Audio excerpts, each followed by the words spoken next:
In the Empire, men feared swords, plague, famine, and the things that howled beneath the trees.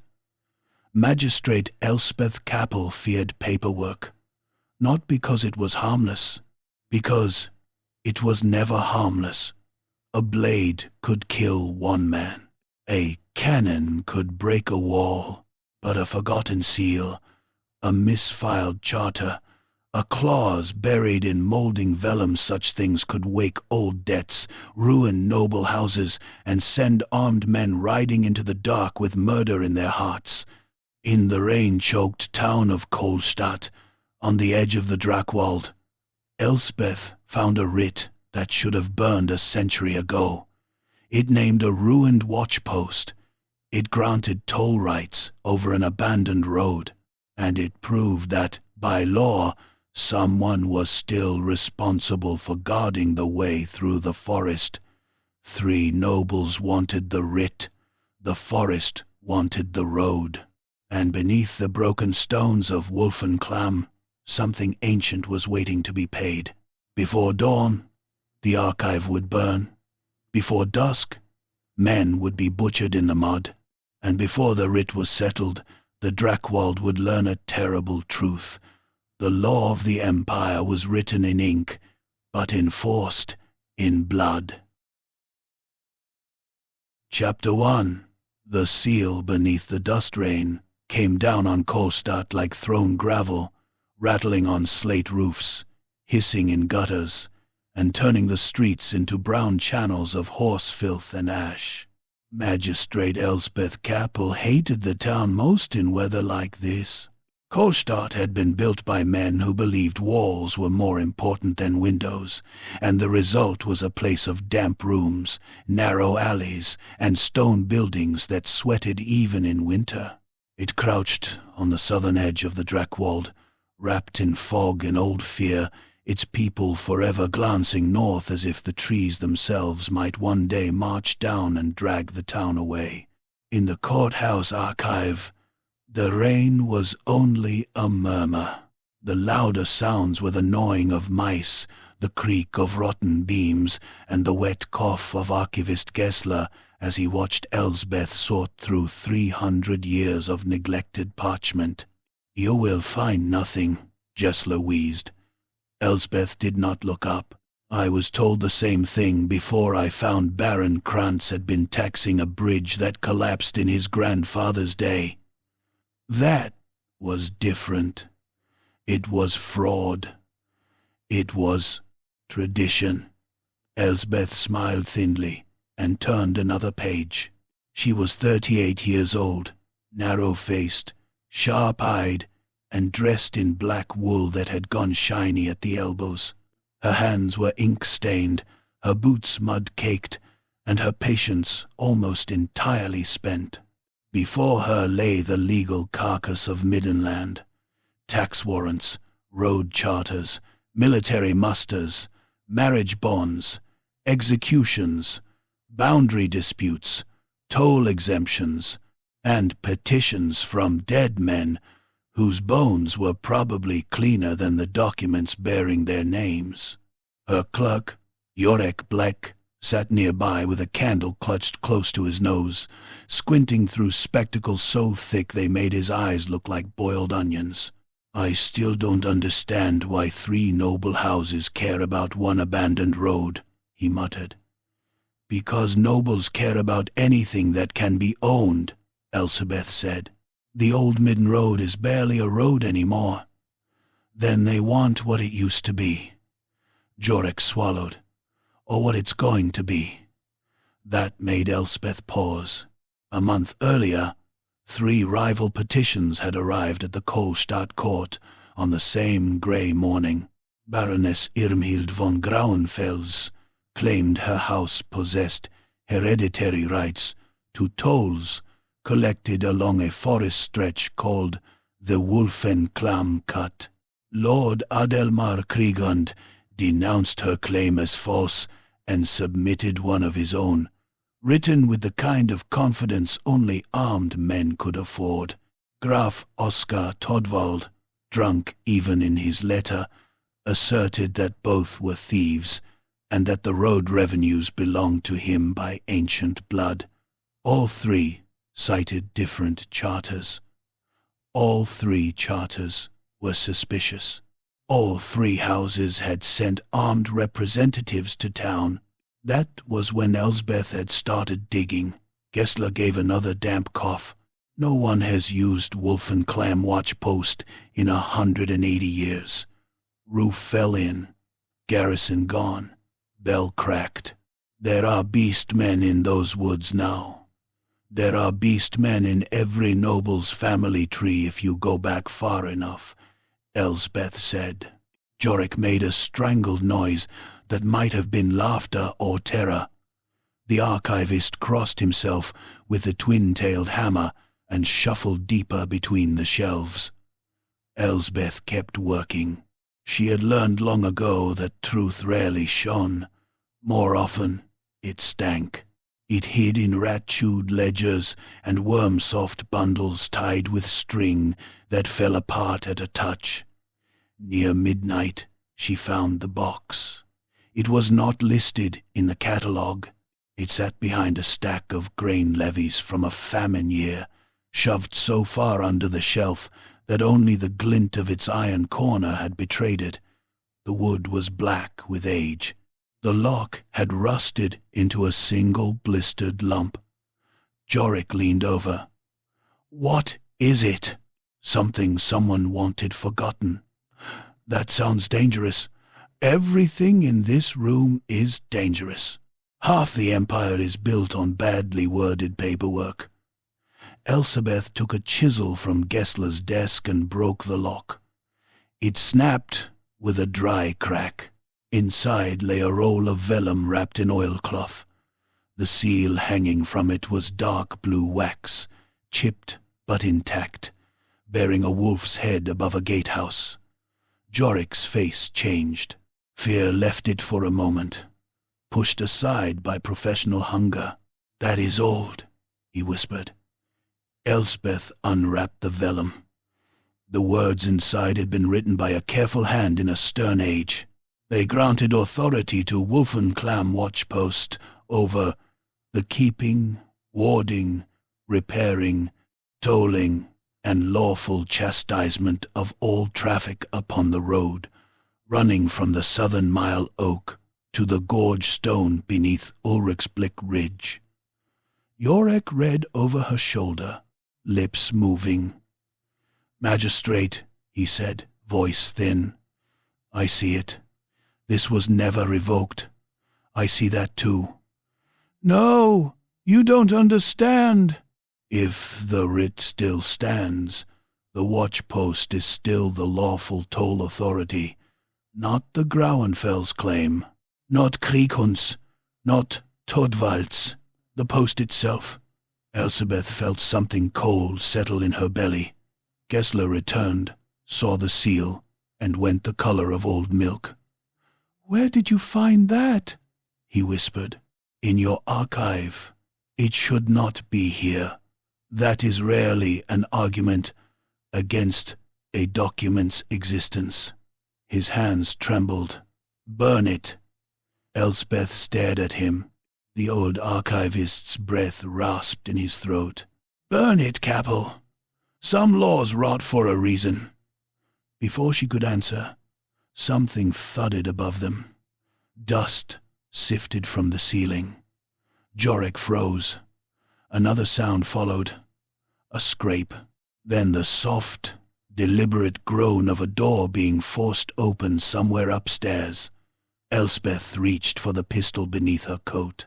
It was a heavy thing, ugly and unreliable, given to her by a road warden after a bandit trial had ended with 3 men hanged and 5 brothers swearing revenge.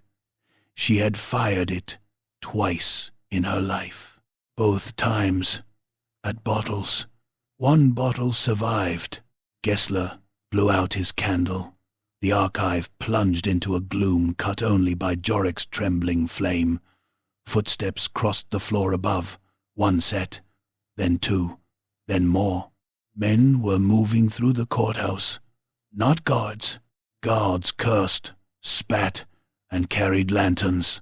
These men moved like knives. Elspeth rolled the writ and shoved it into the inner lining of her coat. Jorik, behind me. I would rather be an Altdorf.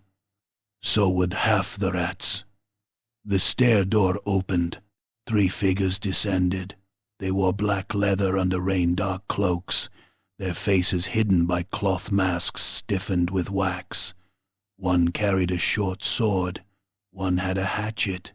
The third held a curved skinning knife that shone wetly in the candlelight. Archivist Gessler stepped from behind a shelf. "No," he said. "No, you cannot." The man with the hatchet hit him in the face. It was a short, brutal motion, almost casual. The blade punched through cheekbone and nose with a sound like a mallet striking wet wood. Gessler's head snapped sideways. One eye burst darkly against the socket rim. He folded to the floor, legs twitching, blood pouring down his beard in thick black ropes. Jorik screamed. Elspeth fired. The pistol went off like a thunderclap in the enclosed archive, filling the aisle with smoke and sparks. The shot took the swordsman in the throat. His mask snapped back. Meat opened beneath his jaw. He dropped his blade and clutched at himself, while blood sprayed between his fingers in hot pulses, painting the parchment shelves behind him. "Run!" Elspeth shouted. The man with the knife lunged through the smoke. Elspeth hurled the empty pistol at his face. It struck his brow with a crack.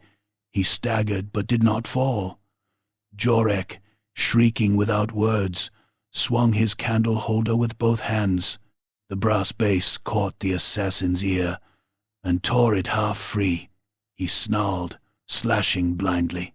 The knife opened Jorik's sleeve and the skin beneath from wrist to elbow. Blood sheeted down Jorik's hand. Elspeth grabbed a ledger thick as a brick and smashed it into the assassin's wounded ear. He reeled into a shelf. Rotten wood gave way. A cascade of bundled records fell over him, knocking him down beneath a century of unpaid taxes. The hatchet man stepped over Gessler's body. He was broad, calm, and speckled with the archivist's blood. Elspeth pulled Jorik backward. The assassin threw the hatchet. It spun end over end through the candlelight. Elspeth jerked aside.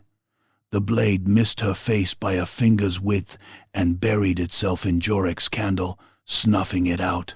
Darkness slammed down. For one horrible second, there was only rain, breathing, and Gessler's bubbling death rattle. Then fire bloomed. The wounded swordsman, choking on his own blood, had fallen against a stack of oil-treated map cases. His dropped lantern shattered beneath him.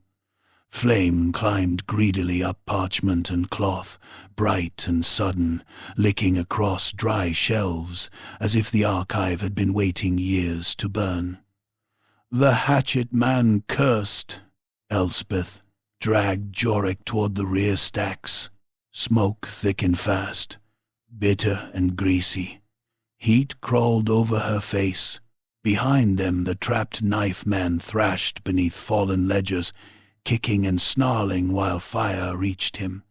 His screams began as rage and became something thinner when his cloak caught. Jorik stumbled, clutching his bleeding arm. "Magistrate, I can't see." Then bleed in a straight line. They crashed through a hanging curtain of moldy petitions and into the old records annex.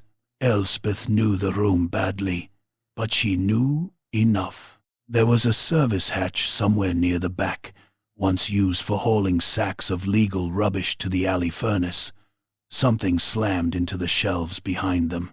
The hatchet man was following. Without his hatchet now, he had drawn a long butcher's blade. Fire lit him from behind, making him huge. Elspeth shoved Jorik through the aisles. A burning strip of parchment drifted down and landed on her shoulder. She slapped it away. Smoke clawed at her throat. Her eyes streamed. The archive, dry as a witch's bones, was becoming an oven. "There!" Jorik rasped. The service hatch was half hidden behind a broken cabinet. Its iron latch had rusted shut. Elizabeth kicked it. Pain shot up her leg. It did not move. The assassin came on. Jorik fumbled at the latch with his good hand, sobbing. "It's stuck." "Move!" Elsbeth seized Gessler's fallen chisel from her pocket, jammed it into the latch, and wrenched. "Metal!" Screamed. The assassin reached them as the hatch burst open. He grabbed Elspeth by the hair. Pain exploded across her scalp. He yanked her backward and drove her face first into the cabinet. Her nose burst. Blood filled her mouth, salt and iron. She felt teeth loosen. The butcher's knife rose. Jorik stabbed him with the chisel. Not well, not cleanly, but desperately. The point went into the assassin's thigh just above the knee. He grunted. Elsbeth twisted, caught his wrist with both hands, and bit him through the glove. Her teeth sank into leather and the flesh beneath. He roared and punched her in the side of the head. Light flashed white, but he let go. Jorik threw himself through the hatch. Elsbeth followed, half falling, half diving, as the knife came down behind her and split the wood where her neck had been. They tumbled into the alley, among broken crates and rainwater. Above them, the courthouse windows glowed orange. Jorik lay in the muck, gasping, his arm a red ruin. Elsbeth rolled onto her back. Rain struck her face, cold enough to keep her conscious. Her head rang. Her nose bled freely. The writ in her coat felt like a hot coal against her ribs. A shape filled the hatch. The hatchet man crawled out after them, smoke coiling from his cloak. He had pulled the chisel from his leg. Blood ran into his boot, but he barely limped. Elizabeth searched the mud for a weapon and found a loose cobble. The assassin dropped into the alley. Then a crossbow bolt punched through his mouth. It entered under the lower lip and burst from the back of his skull with a wet crack, dragging teeth and tongue with it. He stood for a moment, astonished, as if some rude clerk had interrupted him. Then his knees folded, and he pitched face first into the gutter.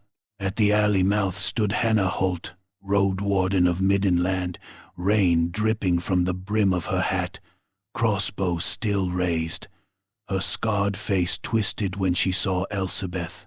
"Magistrate," she said, "you look like the losing side of a hanging."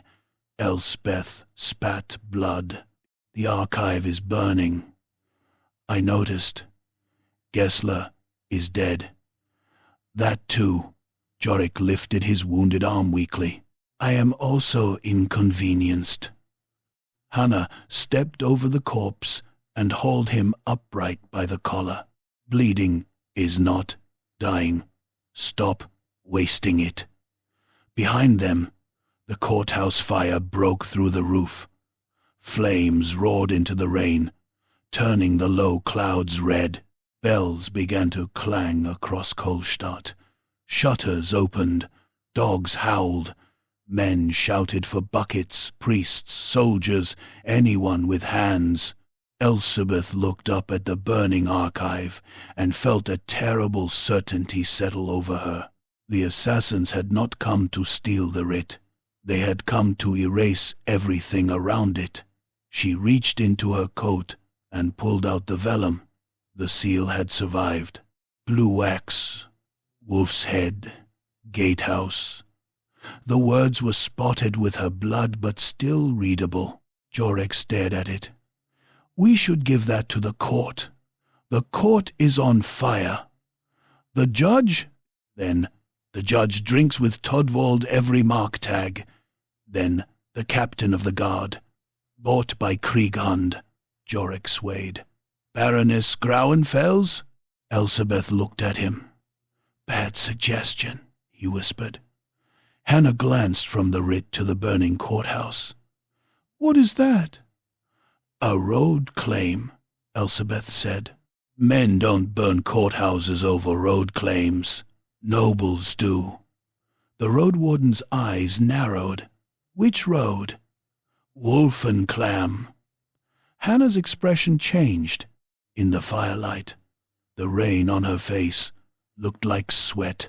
That place is cursed. Legally active, actually. That is worse. A crash thundered from inside the courthouse as part of the roof collapsed. Sparks spiraled upward into the black sky. People were gathering now at both ends of the street. Too many faces, too many witnesses, too many possible knives.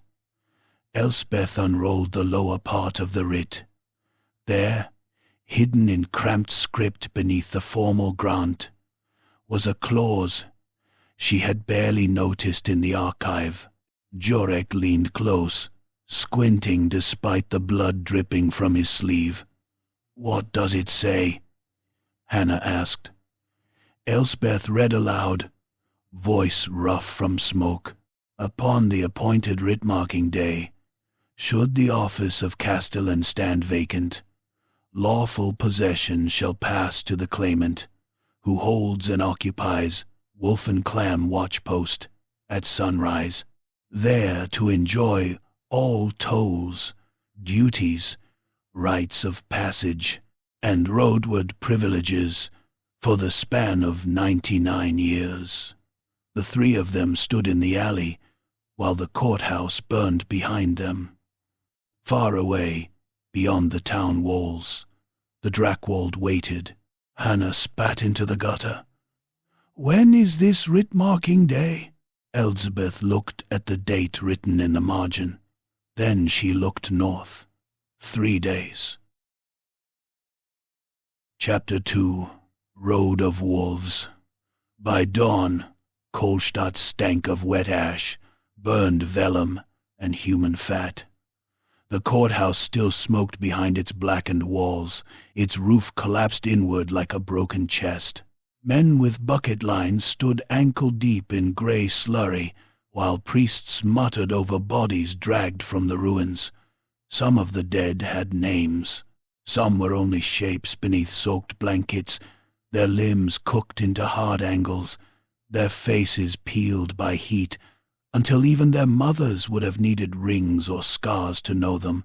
Magistrate Elsbeth Capel watched from beneath the arch of a cooper's yard, one hand pressed to the swollen bridge of her nose. The rain had stopped. That made the smoke worse. It crawled low through the street, clinging to boots and hems, carrying scraps of law with it, half-burned petitions, tax rolls, marriage bonds, all reduced to floating black flakes. Jorik Blech sat on an overturned barrel beside her, pale as candle tallow. His left arm was wrapped in a bandage already soaked through. Road Warden Hannah Holt had stitched him with horse thread and no tenderness. He had fainted twice and vomited once, but he still had the Drakwald writ copied in his head, which made him useful enough to keep alive. Hannah stood in the mouth of the yard, crossbow under her cloak, eyes moving over the street. "They're looking for you," she said. Elspeth followed her gaze. Men in town guard collars moved through the crowd, but they were not asking the right questions. They were not searching for arsonists or bodies. They were watching faces, alleys, windows. One had his hand tucked under his cloak in the way of a man holding a knife. Another paused near a beggar boy and showed him a coin before whispering in his ear. "Captain of the guard?" Elspeth asked. "Bought twice over," Hannah said. "Once by Krieghund, once by whoever paid better this morning." Jorik made a soft noise. We are servants of the law. Hannah looked back at him. So was the old archivist. He's in 3 buckets now. Jorek shut his mouth. Elsabeth reached inside her coat. The writ was there, wrapped in a strip torn from her own underskirt, flat against her ribs. Its blue wax seal had survived the fire, the rain, and the alley muck. Somehow that made it feel less like parchment and more like a loaded pistol pointed at everyone around her. 3 days. 3 days until writ-marking day. 3 days until whoever occupied Wolfenklam watch post at sunrise could claim 99 years of tolls, duties, and roadward privileges. 3 days for 3 noble houses to kill each other, and her. Hannah stepped closer. North Gate is watched. East Gate too. West is half flooded.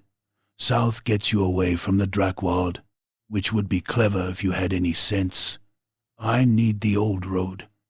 You need a grave dug deep enough that the wolves don't get ideas. Can you get us there? Hannah stared at her with those cold road-warden eyes, grey as river stones. She was lean, leather-skinned, and built like a hunting knife. Her hat brim was scarred with old cuts. Her coat had been patched so many times, it seemed less sewn than accumulated. A wolf's tail hung from her belt, blackened with age. I can get you to Wolfenklam, she said. I can't promise you'll thank me. Elsabeth gave a bloody smile. I rarely thank anyone. They left Kolstadt through a tannery drain. Hannah led them under the lower wall by way of a stone culvert slick with green slime and old piss. Jorek crawled on one hand and both knees, whimpering every time his wounded arm brushed the stone.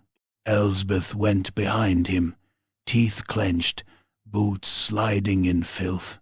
Rats fled ahead of them like scraps of shadow. Above, through iron grates, they heard the town waking to rumors. The magistrate burned the courthouse. The archivist was murdered by beastmen. The noble lords are calling their banners. A woman with a writ is worth 50 crowns. No, 100. No, her head only. When they emerged beyond the wall, Elsbeth's black coat was smeared brown to the waist, and Jorek looked ready to resign from life itself. Hannah had 2 horses waiting in a stand of alder trees, along with a mule with one white eye and a hateful disposition. The animals belonged to the road wardens, which meant they had either been lawfully requisitioned or stolen from someone who deserved it. Jorek eyed the mule. Does it bite? Only clerks, Hannah said. The road north began as a muddy track between fields of winter rye and turnip. Kolstadt shrank behind them, its smoke rising like a funeral banner. Ahead, the Drakwald stretched across the horizon. Dark, thick, and old enough to make the morning seem smaller. Its trees did not stand like ordinary trees. They crowded, they leaned. Even at a distance, they seemed to be listening. By noon, they reached the first coaching shrine, a stone post bearing the hammer of Sigmar on one side and the wolf of Ulrich on the other. Both faces had been gouged by knives. Someone had hung a dead crow from the top with red thread. Hannah cut it down without speaking. Jorek watched the bird flop into the mud. An omen? A warning, Hannah said. From whom? Anyone with a knife and too much imagination. The old Midden road appeared after that, half swallowed by grass and forest creep. It had once been paved. Elsabeth could see the bones of it beneath the mud, flat stones laid by imperial surveyors who believed order could be hammered across the world if one used enough convicts. Now roots had lifted the stones into jagged teeth. Rainwater pooled in wheel ruts deep enough to drown a child. Old milestones leaned under moss, their numbers worn away. They passed villages that looked less inhabited than endured. At Harshfeld, the people watched them from behind shutter gaps. No one came out except a priest with one ear and a cudgel, who sold them black bread at twice its value and refused to bless the road ahead. At Klemper's Ford, they found a toll board nailed to a tree.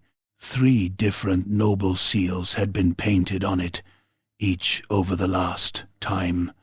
Graunfell's Silver Hawk, Krieghund Black Hound, Todvald Red Cup.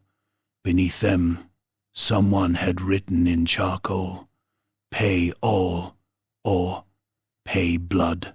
A mile beyond, they found the man who had written it.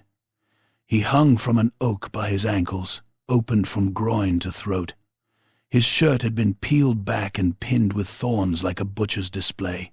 Rain had washed much of him pale, but flies still crowded the dark seams where his ribs showed. His mouth was stuffed with copper coins. A broken toll bell hung around his neck. Jorik retched into the weeds. Elizabeth forced herself to look. She had seen hangings, floggings, a woman crushed under a cart, and one witch burned so thoroughly her skull split with a sound like chestnuts in a pan. This was different. This was a message written in meat. Hannah crouched near the mud, below the corpse. 3 riders, she said. Maybe 4. 1 heavy horse. Fresh. Krieghund? Elspeth asked. Could be. His men like examples. Hannah touched one of the copper coins with the tip of her knife. But this is too theatrical for soldiers. Todwald, then. Or Grauenfels, hiring men who want us to think. Todwald. Jorik wiped his mouth. Ha! I hate noble disputes. Elsebeth looked at the hanging body. This is no longer a dispute. This is preamble. They cut him down because Hannah said leaving bodies swinging brought bad things by moonrise. They had no shovel, so they covered him with stones and 1 cracked milestone. Elsebeth did not know his name, so she took the toll bell and tied it to her saddle. It clanked softly as they rode, a dull, accusing sound. Late afternoon brought hooves behind them. Hannah heard them first. She lifted a fist.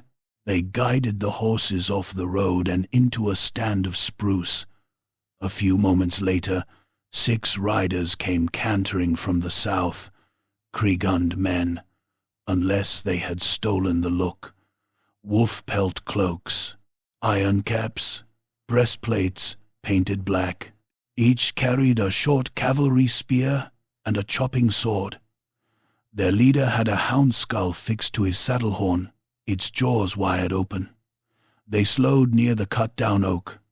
One spat. Another laughed. The leader raised a hand. She came this way. How do you know? One asked. Because the clerk bled on the road. Jorik looked down at his bandaged arm with profound betrayal. Hannah waited until the riders moved ahead. Then she leaned close to Elsebeth. There's a charcoal track west. It's worse ground, but it keeps us off the road. Elspeth nodded. They took the track. For an hour, the forest swallowed them in pieces. First, the road vanished behind brush. Then the sky narrowed to grey strips.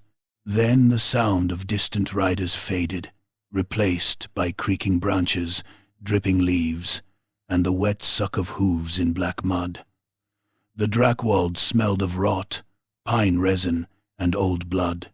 Every stump looked like a crouched man. Every crow sounded like laughter. Jorik rode hunched over the mule, lips moving silently. Are you praying? Elsebeth asked. Reciting inheritance clauses, he said. It soothes me, Hannah grunted. Try doing it quieter. The trees might contest them. The attack came at dusk, not from behind, where Elspeth expected Kriegon's riders, not from the trees, where Hannah kept looking. It came from the road ahead, in the form of a fallen wagon, its wheels smashed, its canvas cover torn to ribbons. A woman lay beside it in the mud, face down, one hand stretched toward them. Jorik whispered, "Shalia preserve us." Hannah raised her crossbow. "Nobody move." The woman groaned. Elspeth dismounted before she could stop herself. Magistrate or not, she was still a citizen of the Empire, and the Empire survived by not leaving every bleeding soul for wolves.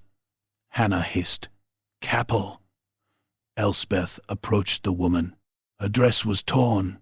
Her hair was plastered with mud. One shoulder twitched. "Can you hear me?" Elspeth asked. The woman rolled over. She had no face. "Not properly." The skin had been cut away from brow to chin, leaving a glistening red mask of muscle, teeth, and lidless eyes. She opened her mouth, and a man's laugh came out from beneath the wagon. The corpse jerked upright, pulled by ropes. Crossbows snapped from the undergrowth. One bolt struck Elspeth high in the chest and punched her backward. Only the folded writ case and the thick lining of her coat slowed it enough to spare her heart. Pain burst through her ribs like a hammer blow. She hit the mud, gasping. Hannah fired into the brush. Someone screamed.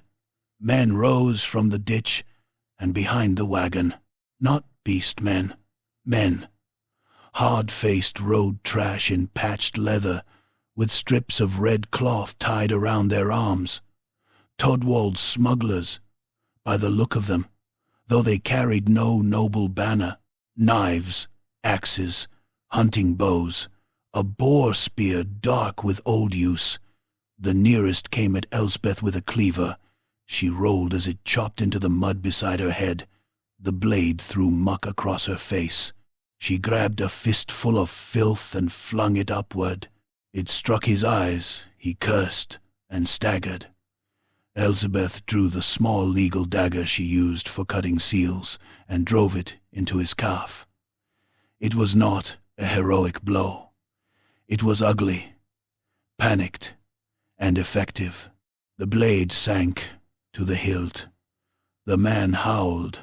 Hannah's second shot hit him under the ear, the bolt driving through his neck so hard the tip came out the other side, trailing a string of flesh. He collapsed across Elspeth, hot blood pumping over her collar. Jorik screamed from somewhere behind the mule. The mule screamed louder. Elspeth shoved the dying man off and saw Jorik on the ground beneath his animal, kicking at a smuggler who had grabbed his boot. The smuggler raised a hatchet. Before it fell, the mule lashed out with both hind legs. Its hooves struck the man's face squarely. His nose vanished. Teeth sprayed across the mud like dice. He dropped without a sound, skull pulped inward. "Good mule," Jorik sobbed. A third attacker rushed Hannah. She sidestepped his spear, caught the shaft under her arm, and rammed her knife into his belly. Once, twice, 3 times. Each thrust made a thick, wet sound. The man tried to headbutt her. Hannah twisted the knife sideways and opened him from navel to hip. His guts slid against her coat in a steaming coil. She shoved him down and stamped on his throat until something broke. Elspeth staggered up, clutching her chest. The bolt had not gone deep, but every breath was a nail. More men came from the trees. Too many. A horn blew somewhere to the east. Not a hunting horn. Not human music. A deep, braying note that crawled through the roots and made the horses rear. The smugglers heard it too. One shouted, "Back! Back, you fools!" Then the forest exploded. A beastman burst from the undergrowth behind the smugglers, taller than any man there, with the head of a goat twisted wrong atop a corded body matted in filth. Rusted mail hung from its shoulders. Its horns were carved with crude symbols. It carried a woodsman's axe in both hands. It hit the nearest smuggler from behind and split him from collar to spine. The axe did not cut cleanly. It hacked through bone, jammed, then tore free in a burst of dark blood and white fragments. The man's body folded around the wound as if trying to hold itself together. More shapes followed. Horns, snouts, hooves, fur clotted with mud, crude blades hammered from stolen iron. They came screaming out of the Drakwald, not as soldiers but as hunger-given limbs. The ambush became a slaughter. Smugglers broke and ran. Beastmen dragged them down. One man climbed the wagon, only to be hooked through the thigh by a curved blade and pulled backward, shrieking, his fingers carving red tracks in the wet wood. Another fired a bow point-blank into a beastman's chest. The creature looked down at the shaft, bellowed, and bit half his face away. Hannah grabbed Elspeth by the collar. "Ride! My horse, dead." Elspeth looked. Her horse lay kicking in the mud, a black-fletched bolt in its eye. Jorek had somehow mounted the mule backward. Hannah slapped the animal hard enough to make it bolt. Jorek wailed as it charged down the charcoal track, reins flapping. Elspeth ran after it, Hannah beside her. Behind them, the goat-headed brute mounted the wagon and roared into the dusk. Its voice filled the forest. The answering cries came from every side. They ran until Elsebeth's lungs burned. Branches whipped her face. Mud sucked at her boots.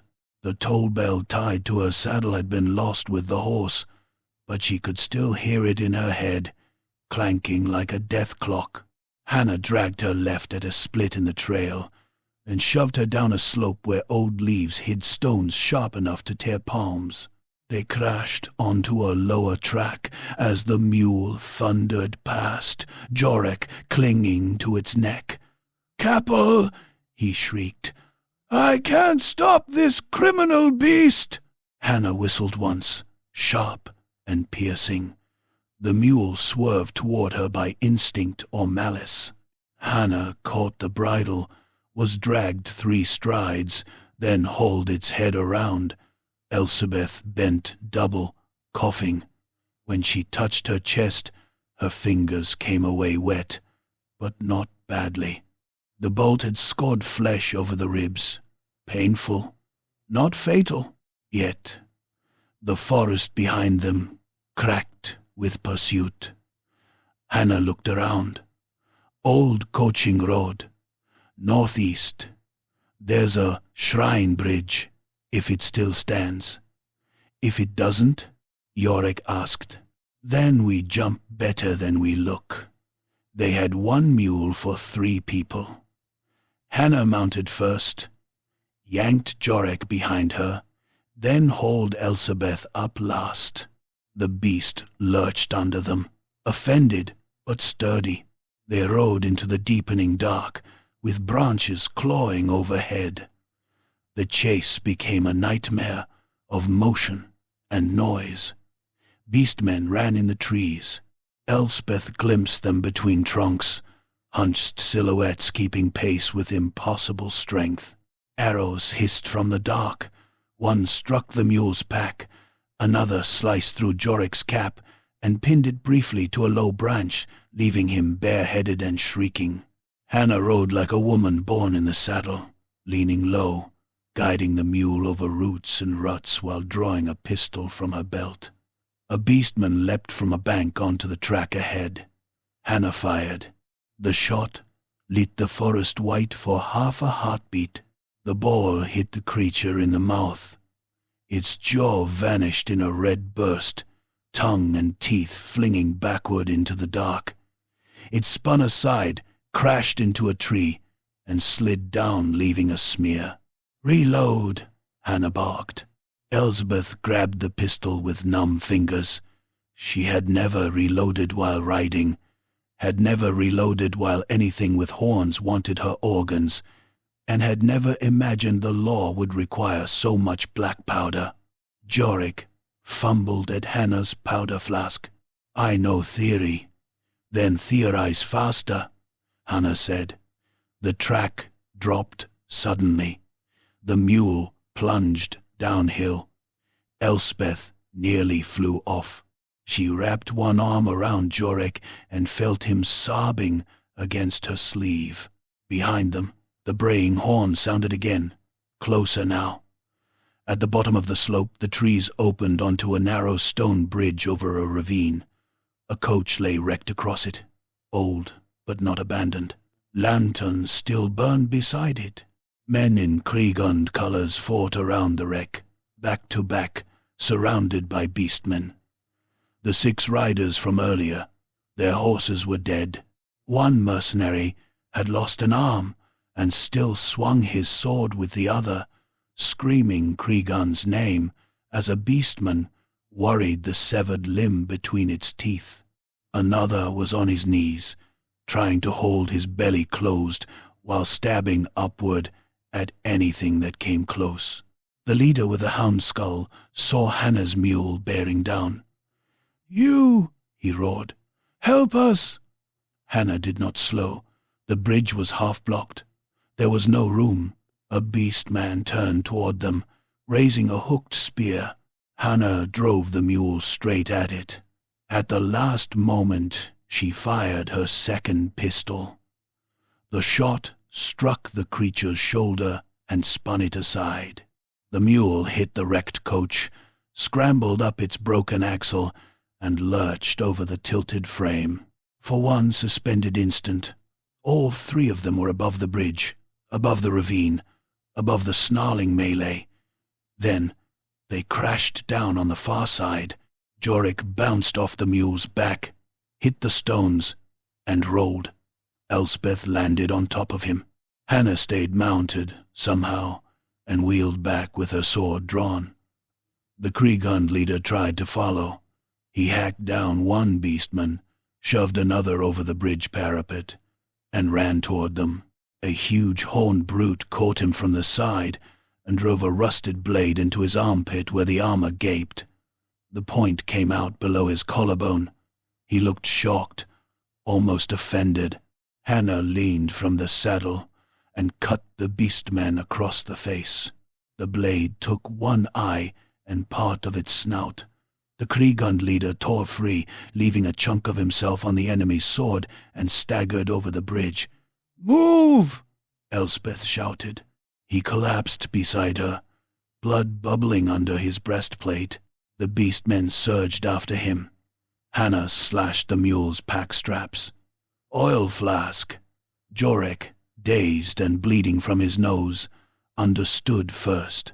He crawled to the fallen pack, pulled out a clay flask, and hurled it onto the bridge.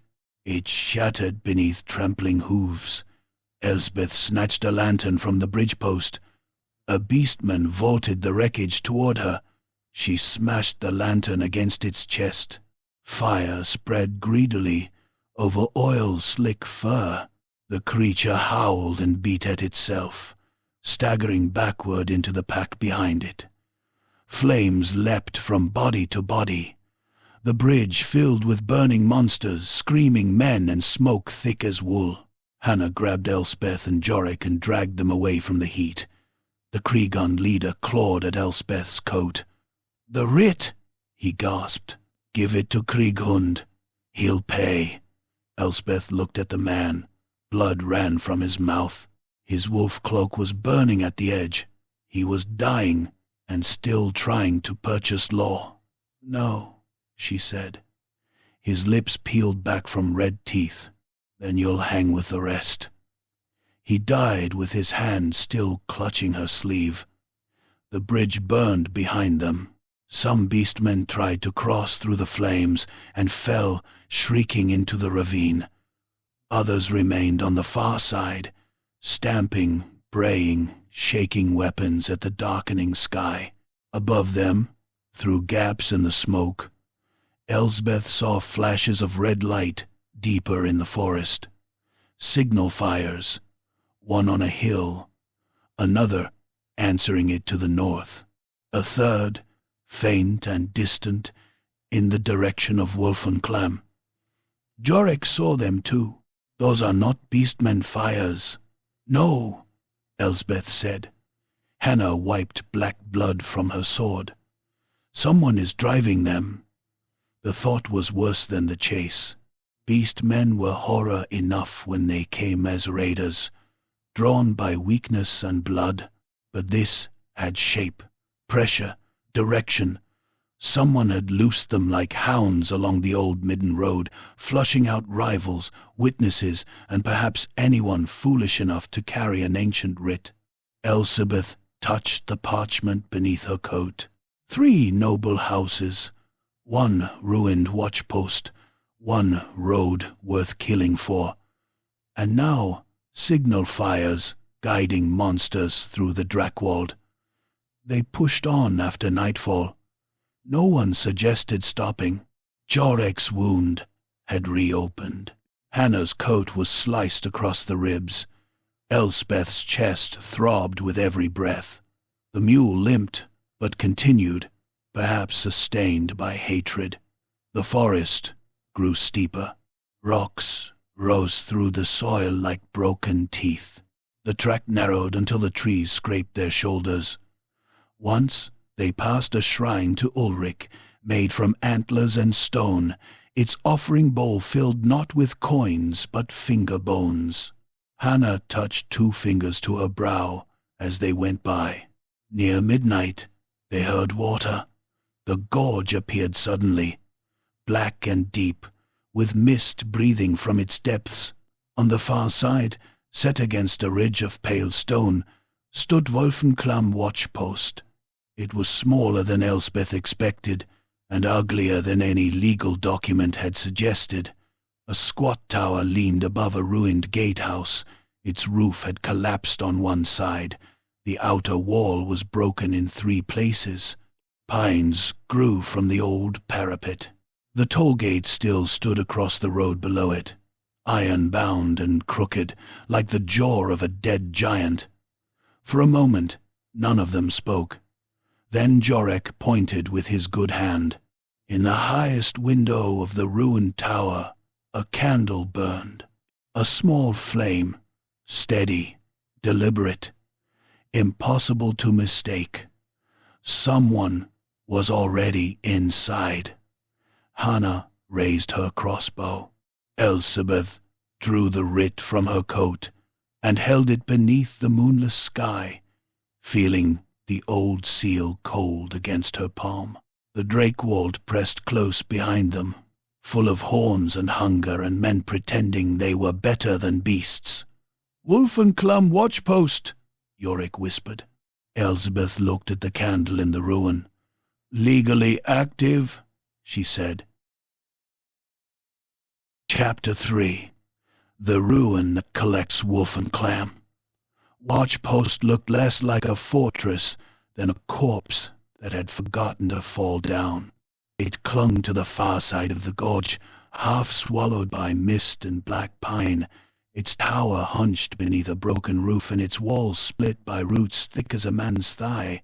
The old road ran toward it in a narrow causeway of frost-cracked stone, then pinched between 2 jagged shoulders of rock before passing under the toll gate. Beyond that, the track vanished into the deeper Drakwald, where the trees grew so close together they seemed to be barring the way with their branches. The gate itself still stood. That was the worst part. The iron portcullis had rusted into a single crooked mass. Its spikes hung down like rotten teeth. Nailed to the wooden lintel above it was a board so old its letters should have vanished long ago, yet someone had repainted them in fresh red. Pay the road! Pay the watch! Pay what is owed. Jorik Blech stared at the words from the back of the mule. That is not proper toll language, he whispered. Hannah Holt kept her crossbow raised. I've yet to meet a tollman who cared about grammar. Magistrate Elsbeth Capel said nothing. Her ribs ached where the smuggler's bolt had struck her. Her face throbbed from the beating in the archive. Her coat was stiff with dried blood, ash, and mud. The Drakwald Writ lay against her heart beneath the torn lining of her clothes, older and cleaner than anything else about her. She watched the candle burning in the watchpost window. It had not flickered once. No wind touched it. No hand moved it. It glowed with the patient insolence of a thing lit for them alone. Behind them, the forest muttered. Branches creaked, though there was no breeze. Somewhere in the distance, a horn sounded once, deep and wet, then faded into the gorge. Across, Elsbeth said. Hannah looked at her. No, across. That bridge is older than Jorik's cowardice. Jorik swallowed. That is mathematically impossible. The causeway was no true bridge, only a strip of ancient stone laid over a natural spine of rock. On either side, the gorge fell away into mist. Water roared somewhere far below, invisible but loud enough to fill the bones. The stones underfoot were slick with moss and dark water. In several places, the parapet had collapsed entirely, leaving gaps that opened into nothing. Hannah went first, leading the mule by its bridle. Elsbeth followed with one hand on the writ beneath her coat, as if paper could keep her from falling. Jorik clung to the saddle, pale and sweating, every jolt of the mule reopening the wound in his arm. Halfway across, they found the first skull. It sat on a broken post, facing south. A man's skull, yellowed, jaw wired shut with blackened copper. A coin had been hammered into each eye socket. More skulls waited beyond it. 6, 10, 20. Some human, some not. One was too long in the snout, with horn stubs sawn flat. Another had a nobleman's signet ring forced between its teeth. Hannah touched none of them. Toll markers, she said. Elsbeth's mouth tasted of iron. Trophies. In the Drakwald. That's often the same thing. They reached the gatehouse beneath the painted board. The road disappeared under an arch choked with roots. Old murder holes dotted the ceiling. Some had nests in them. Some had hooks. A bell rope dangled beside the gate. The bell itself hung above, cracked down the middle, green with age. Someone had tied strips of cloth to the rope, sleeves, kerchiefs, bootlaces, locks of hair. Hannah looked at the rope. Don't. Jorik looked at Elsbeth. Elsbeth looked at the gate. Wolfenclam watchpost, she called. By authority of the Kolstadt court and the laws of Middenland, I demand lawful entry. The candle in the tower window went out. For several breaths, there was only the gorge. Then the cracked bell rang. Not from the rope. The rope did not move. The bell sounded once above them, a hideous iron groan that rolled through the stones and made the mule bray in terror.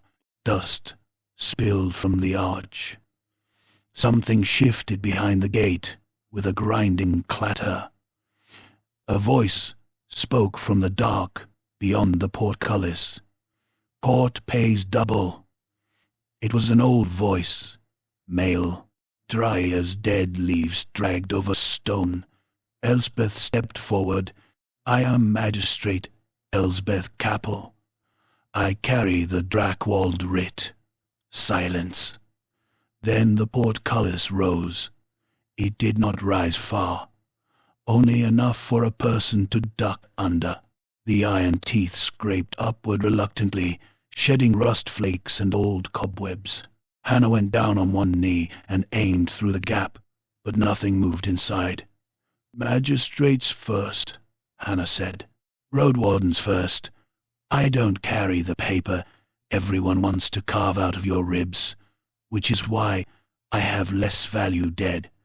Jorik made a strangled sound. "I object to this reasoning." Elspeth crouched and passed beneath the portcullis. The yard beyond smelled of damp stone, soot, rot, and something butchered badly. Weeds grew between the flagstones. The old stable had collapsed, leaving a rib cage of beams. The chapel roof was gone entirely, its altar exposed to the sky and its holy symbols scratched nearly smooth.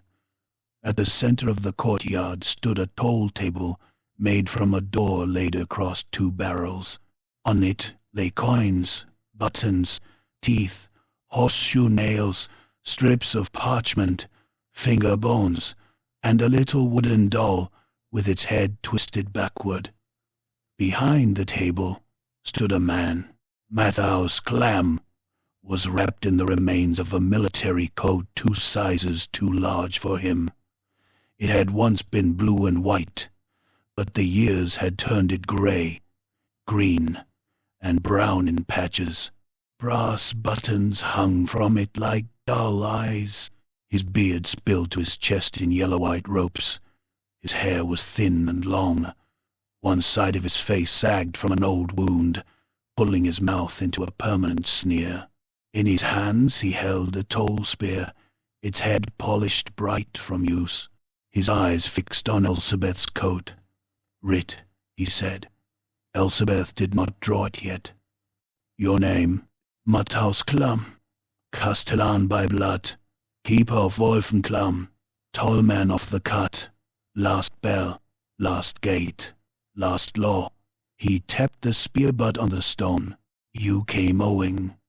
Hannah slipped under the portcullis behind Elsbeth, then Jorik, who nearly caught his coat on a spike and whimpered until Hannah yanked him free. Elsbeth studied the man. There has been no recognized castellan here for nearly 2 centuries. Matthäus smiled. Half his mouth moved. The other half hung slack. "Recognized by who?" "The court." "Court didn't keep the gate." "No." "Court didn't mend the road."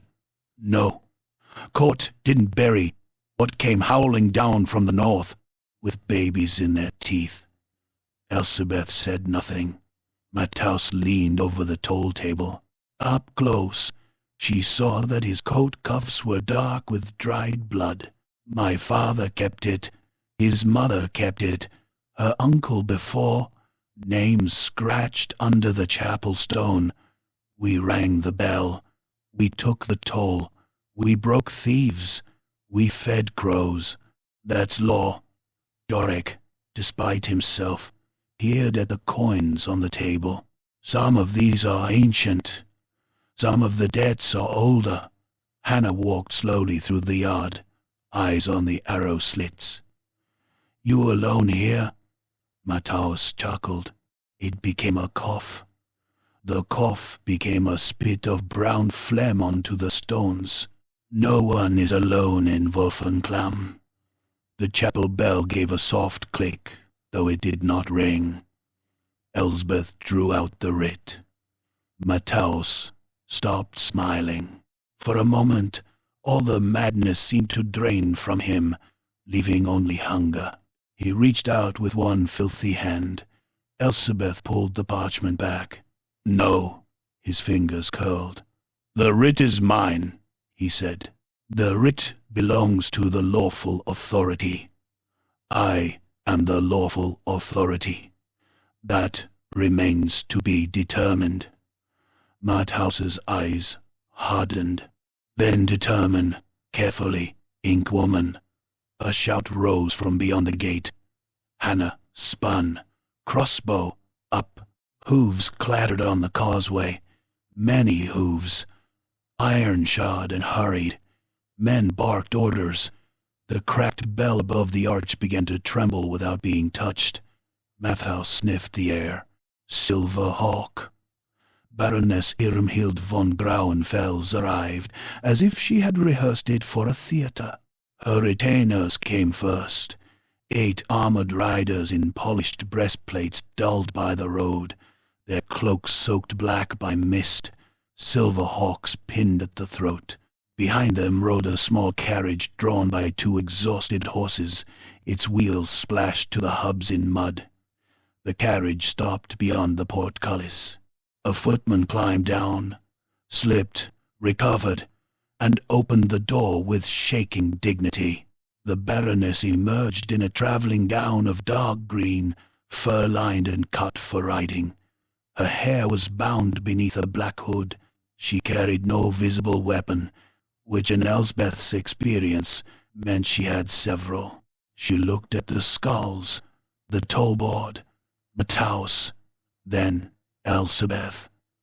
"Magistrate, Capel," she said, "you have caused me great inconvenience, Baroness, and you have discovered a family matter." Jorik blinked. "A family matter?" The Baroness produced a folded document from her sleeve. "My grandmother's line descends from Hilda Klum, sister to the final appointed castellan of this post. By blood and by marriage, Wolfen Klum is mine." Matthaus hissed like a kettle. "Painted hen." The Baroness did not look at him. "That, I presume, is the degenerate remnant." "The degenerate remnant has a spear," Hannah said. "And I have men."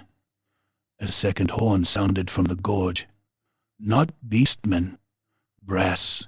Lord Adelmar Kriegund came on foot, because the causeway was too narrow for the full force he had brought.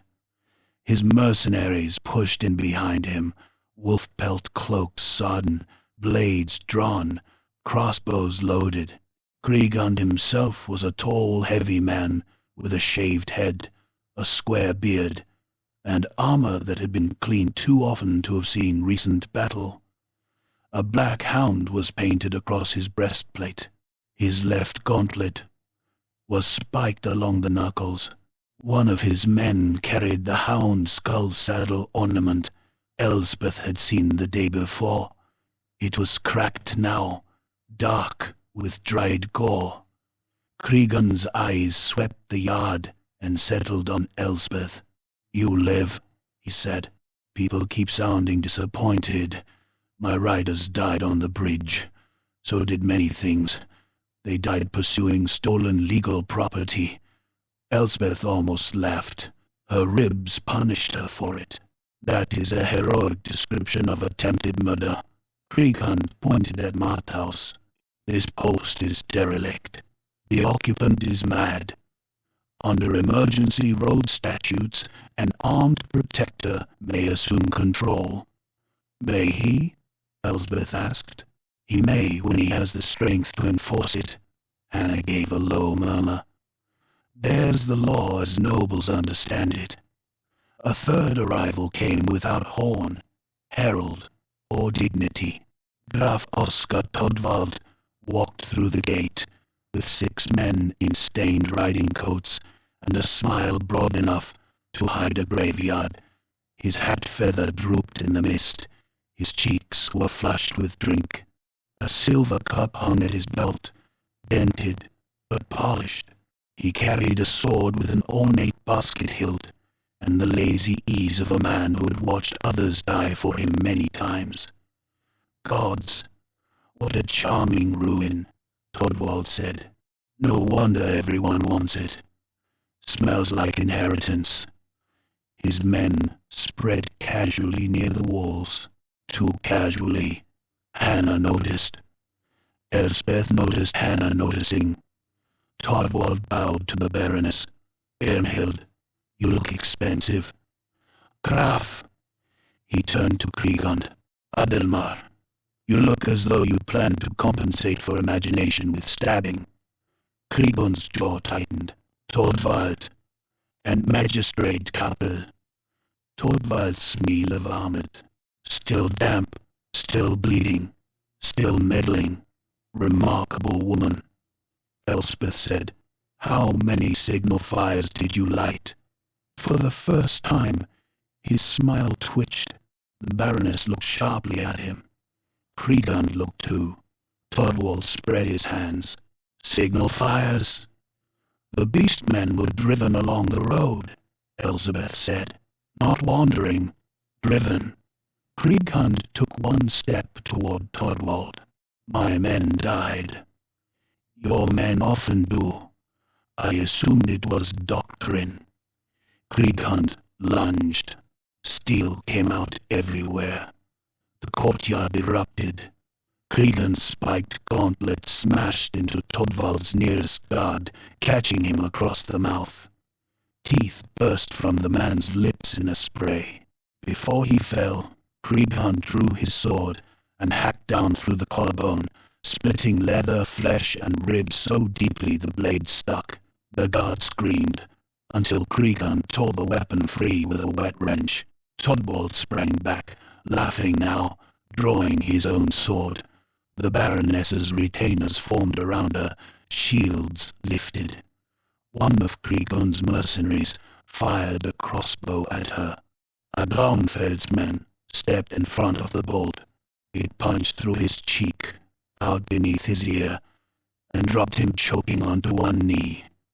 He tried to speak, but only blood and broken teeth spilled from his mouth. Hannah grabbed Jurek and hurled him under the toll table. "Stay there." "I intended to." Elsbeth ducked as a blade hissed over her head and chopped into a barrel behind her. Brine and something worse spilled across the stones. Marthaus Klum shrieked in fury, not fear, and drove his toll spear into the attacker's groin. The point went in below the male skirt and came out red behind the man's hip. Marthaus twisted the shaft with both hands. "Unpaid!" he snarled. The man dropped his sword and clawed at the spear. Marthaus kicked him backward, tearing the blade free. Blood splashed hot across Elspeth's boots. A Grauenfell's retainer swung at Kriegand from the flank. Kriegand took the blow on his shoulder plate and drove his spiked gauntlet into the man's face. Once, twice. The third blow collapsed the nose and cheek together. The fourth burst an eye. The retainer sagged, but Kriegand held him upright by the throat, long enough to ram his sword through the man's belly and out his spine. Torvald used the chaos like a dancer. He cut a Kriegand mercenary behind the knee, then opened his throat as he fell. He shoved the dying man into another, flicked blood from his blade, and called, "Do try to remember, we are all civilized." Hannah fired her crossbow into one of Torvald's men as he raised a pistol toward Elspeth. The bolt struck below the sternum and drove him backward against the chapel wall. The pistol went off as he fell, blowing a chunk of stone from the altar. The shot woke the cracked chapel bell, which began to toll in ugly, uneven notes. Matthäus screamed at the sound. No bell before payment. He ran toward the chapel, abandoning the center of the fight. Elizabeth saw the Baroness moving too, not away from the violence, but around it. Her eyes were on Matthäus. In her hand was a document and a small hooked knife. She meant to force his mark. Elspeth chased her. A Kriegand man stepped into her path, grinning through a beard clotted with rain. He held a short axe. Elspeth had no pistol left, no courage to spare, and no room to run. When he swung, she stumbled backward, and the axe split the air in front of her, close enough that she felt the wind of it on her swollen nose. He laughed.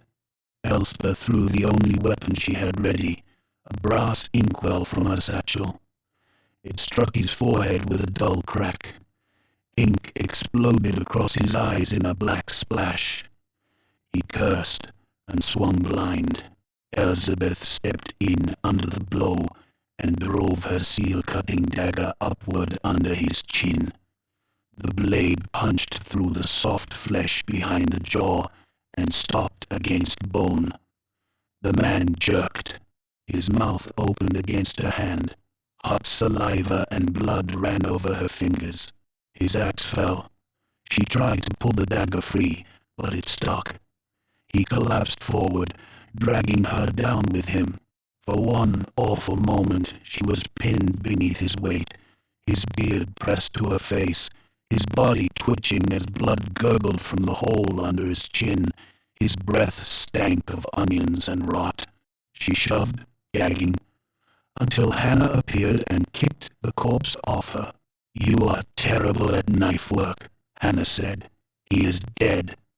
That is not always proof of skill." They reached the chapel as the Baroness cornered Mathouse at the ruined altar. The old tollman had one hand over the cracked bell rope, his face wet with tears and rage. The Baroness held the hooked knife to his throat. "You will sign," she said. "A simple transfer of custodianship. Blood mark if you cannot write." Mathouse bared his teeth. "Clam keeps gate. Clam is finished." Elspeth entered, breath ragged. "Baroness." The Baroness did not turn. "Magistrate, I suggest you remain alive by remaining silent. You have no lawful witness. I have 8. 6 now," Hannah said from behind Elspeth. A scream from the courtyard reduced the count again. The Baroness pressed the knife harder. A red line opened on Mathause's throat. "He will mark it. You will recognize it. Or I will have your clerk's fingers removed one by one until he writes whatever I dictate." Jarek's voice came faintly from under the toll table. "You object." Mathause's eyes rolled toward Elspeth. For all his filth and madness, there was terror in him now. Not fear of death, something older. Fear of failing his gate. Fear drilled into bone over generations. Elspeth saw then the chapel floor beneath the altar. Names had been scratched into the stone. Dozens of them. Clam after clam. Some with dates. Some with crude marks. Some accompanied by little carved bells. Beneath the names ran a line of older script, partly worn away by time and knees. She crouched. The Baroness snapped. "Stand up!" Elspeth brushed grime from the stone. The words were not a prayer. They were a clause. By bell, by gate, by blood, by road, the watch shall not cease while the deep door holds. "Deep door," Elspeth whispered. Mathouse made a broken sound. The Baroness glanced down despite herself. That saved Mathouse. He lunged sideways and pulled the bell rope. The cracked bell screamed. Not rang, screamed. The sound tore through the chapel, the courtyard, the gorge. Dust burst from the walls. Rooks exploded from the tower. Men staggered with hands to ears.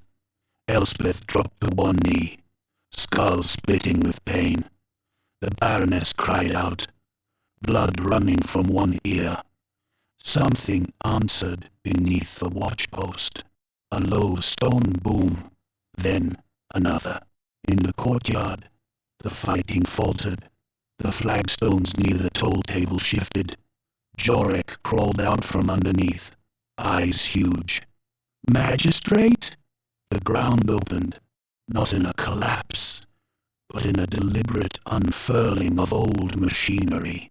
Stones slid apart in a square, grinding on hidden counterweights that had waited in darkness for generations. Stale air breathed upward, cold and foul, carrying the smell of sealed earth, old incense, and corruption sweet as rotting fruit. A stair descended beneath the courtyard. Every sword in the yard pointed toward it. Drakwald's smile returned, slow and greedy. "Well," he said, "there's our inheritance." Krieghund wiped blood from his beard. "Secure it." The Baroness, one hand pressed to her bleeding ear, stared at the opening. "What is beneath this place?" Mathaus sank to his knees beside the altar. "Ode," he whispered. "Always ode." Elspeth stood slowly.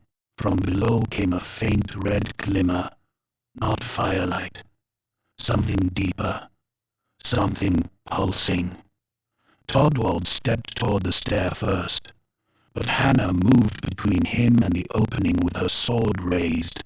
"No one goes down," she said. Drakwald looked delighted. "Roadwarden, I have always admired women who mistake themselves for doors." His men lifted pistols. Krieghund's mercenaries lifted crossbows. The Baroness's retainers lowered their spears. For a heartbeat, the entire ruin balanced on the edge of slaughter again. Then the forest beyond the gate roared. The beastmen had reached Wolfenclam.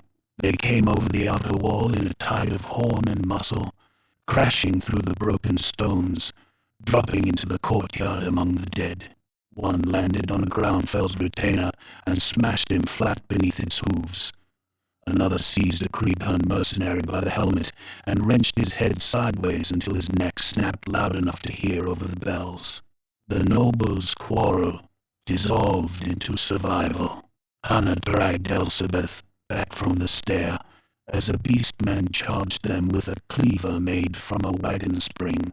Elspeth saw its eyes, yellow and mad, saw old blood crusted in its beard, saw human finger bones tied into its mane.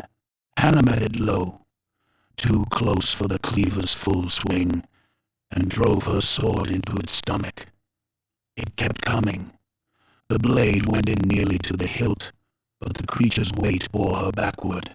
Elspeth grabbed the fallen axe from the man she had killed and swung with both hands. The axe bit into the beastman's knee. Bones split. The leg buckled. Hannah ripped her sword upward, opening the creature's belly from navel to breastbone. Its innards spilled out in a steaming mass, but it still tried to bite her. Hannah put her boot on its chest and hacked into its throat until the head lolled by a strip of meat. Across the yard, Krieghund was laughing. He had found his war. He met the beastmen like a butcher meeting pigs, his sword rising and falling, his spiked gauntlet punching into muzzles and throats. He killed one with a cut that opened its chest, then headbutted another hard enough to crack his own brow before stabbing it through the eye. The Baroness fought differently. She did not dirty her hands if she could avoid it. Her retainers formed a shell around her. But when one beastman broke through, she drew a narrow pistol from beneath her sleeve and shot it in the face at arm's length. The back of its skull burst over the chapel stones. She did not blink when the gore struck her cheek. Drakwald had vanished. Elspeth saw him at the stair, of course. While everyone fought, he slipped downward with two of his men and a lantern. One carried a satchel, the other carried a pry bar. Elspeth seized Hannah's sleeve. "Drakwald," Hannah spat blood. "I see him." "They ran for the stair, but Matthäus Clown reached it first." The old tall man rose from nowhere, shrieking, and drove his spear into Drakwald's rearmost man. The blade punched through the smuggler's back and out his chest. Matthäus shoved him down the steps. The body tumbled into the dark, limbs cracking against stone. Drakwald turned, annoyed, and shot Matthäus. The pistol ball struck the old man high in the shoulder, spinning him against the tall table. Coins scattered. Teeth bounced across the stones. Madhouse slid down, leaving a red smear on the wood. Old families. Drakwald see here. So emotional. Then he descended. Elspeth followed. The stair was narrow, wet, and steep. Hannah came behind her with a lantern snatched from the wall. Above them, battle thundered in the courtyard. Screams, bell clangs, the crack of pistols, the wet chop of blades. Below, the air grew colder. The walls were carved with old marks. Hammer signs, wolf signs, legal seals, warnings cut in high Reichspiel, and older hands besides. Jurek would have loved them if he had not been sensibly elsewhere. At the bottom stood a stone door. It was huge, round-topped, and banded in black iron. Sigmarite hammers had been stamped into the frame. Wolf-head charms hung from rusted nails. There were old purity seals, too. Their prayers faded brown, their wax crumbled. Across the center of the door was carved a single line. The road below is closed. Drakwald stood before it, lantern raised. His surviving man had already set the pry bar into a crack. Elspeth stepped from the stair. Graf Drakwald. He looked back over his shoulder. Magistrate, you do persist. What did you smuggle through this road? Wine, salt, iron, untaxed furs, hope, despair, the usual. What did you bring from the deep woods? His eyes glittered. Opportunity. Hannah raised her sword. Step away from the door. Drakwald drew his blade. You first. The smuggler with the pry bar lunged at Hannah. She caught the bar on her sword, but the force drove her into the wall. He was a thick man, with no neck, and a mouth full of black teeth. He hammered at her with ugly strength, striking once, twice, again, until sparks leapt from stone. Hannah slipped the fourth blow and cut him across the forearm. The blade opened flesh to bone. He bellowed and slammed his forehead into her face. Hannah staggered. Elspeth drove her shoulder into him. It was like hitting a tree. He turned and backhanded her. The blow smashed her against the sealed door. White pain exploded through her skull. The writ slipped inside her coat. The man raised the pry bar to crush her head. Hannah's sword came through his throat from behind. The point burst out under his chin, slick and red. He dropped the pry bar. His hands fluttered stupidly at the steel. Hannah put a boot in his back and tore the blade free. Blood poured down his chest in a sheet. Drakwald clapped once. Splendid, truly splendid. Then he kicked the pry bar deeper into the crack and threw his weight against it. The ancient seal broke. The sound was not loud, just a dry snap, but the whole watchpost seemed to hear it. The stone door groaned inward. Red light spilled through the widening gap, pulsing like the inside of a living wound. The smell struck them next. Honeyed rot, hot metal, old graves, and something that made Elspeth's teeth ache. Behind the door was not treasure, not coin, not jewels, not the buried taxes of forgotten ages. It was a vault. At its center stood a black stone marker, waist-high, veined with dull crimson. It looked like a road milestone, but twisted, its edges wrong, its surface carved with shapes that made Elspeth's eyes slide away. Chains held it down. Iron stakes pinned those chains into the floor. Around it lay offerings centuries old, rusted swords, broken toll bells, sealed boxes, bones in uniform scraps. The red light pulsed again. Above them, in the courtyard, the beastmen roared as one. Torvald breathed in as if smelling a feast. "There," he whispered. "There you are." Elspeth understood then. Wolf and Clam had never been forgotten. It had been maintained by law, because law endured where memory failed. Tolls, castellan rights, road duties, repair clauses, inheritance marks, all of it had been a cage, an ugly, bureaucratic cage wrapped around something that wanted the road open. The watchpost had not collected coin. It had collected responsibility. Hannah raised her sword, but her hand shook. Torvald stepped into the red glow, face wet with sweat, smile gone soft and reverent. "With this," he said, "a man might own more than a toll road." Elspeth reached into her coat and gripped the Drakwald writ.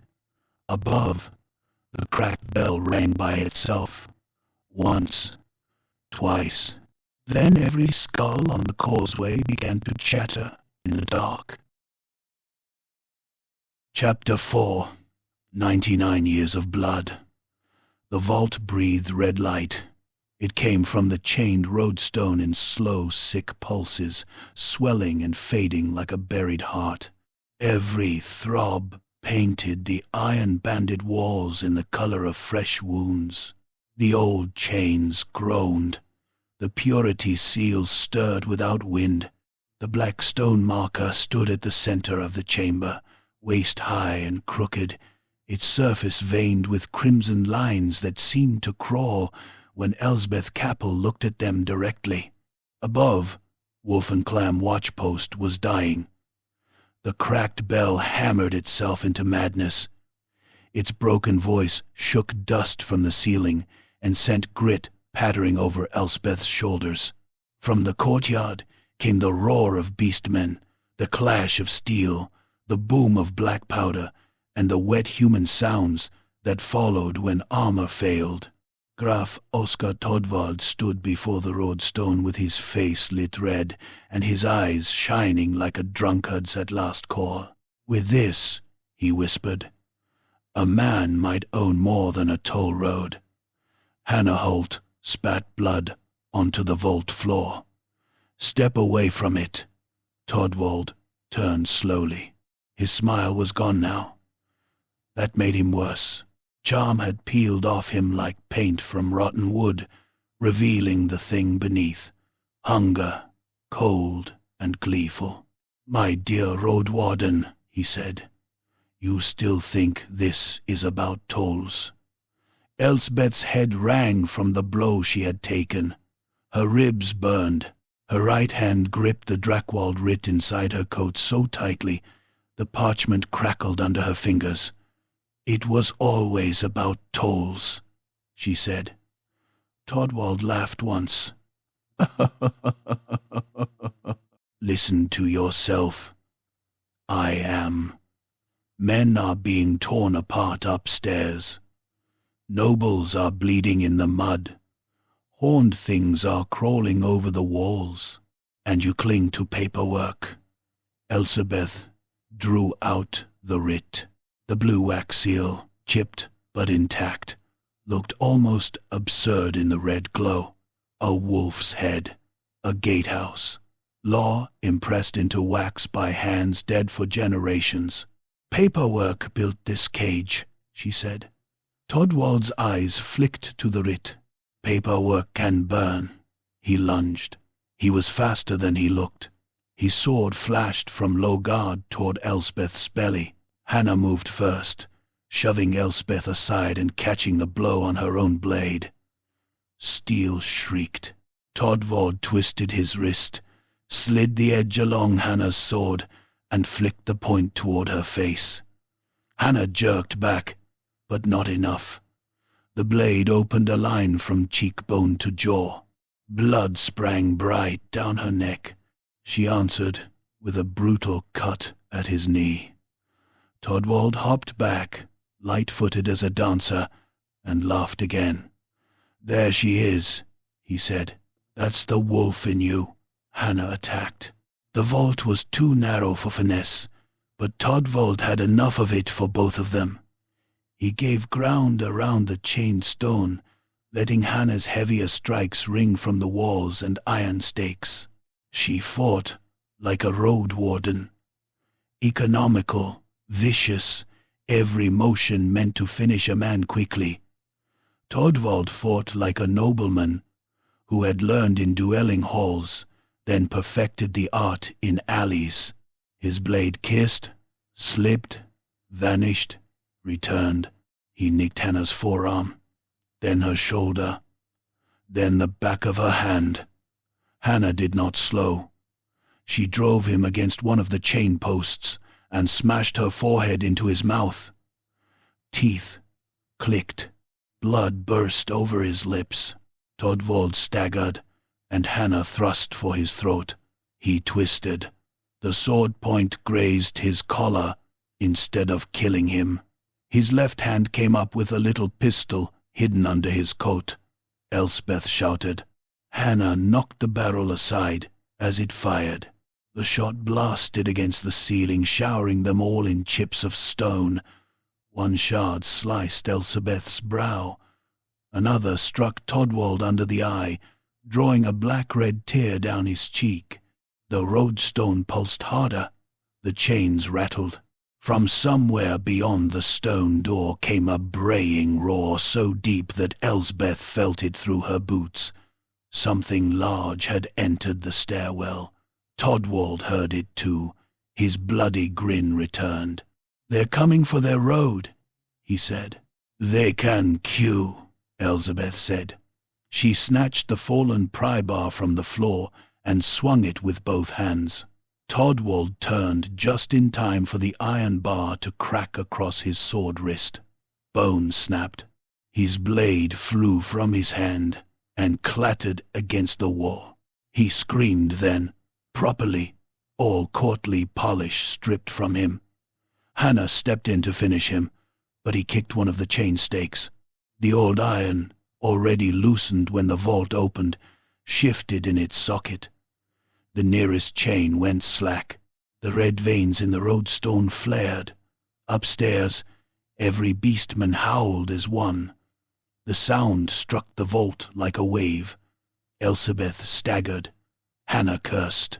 Todvald, pale and sweating, cradled his broken wrist and stared in rapture.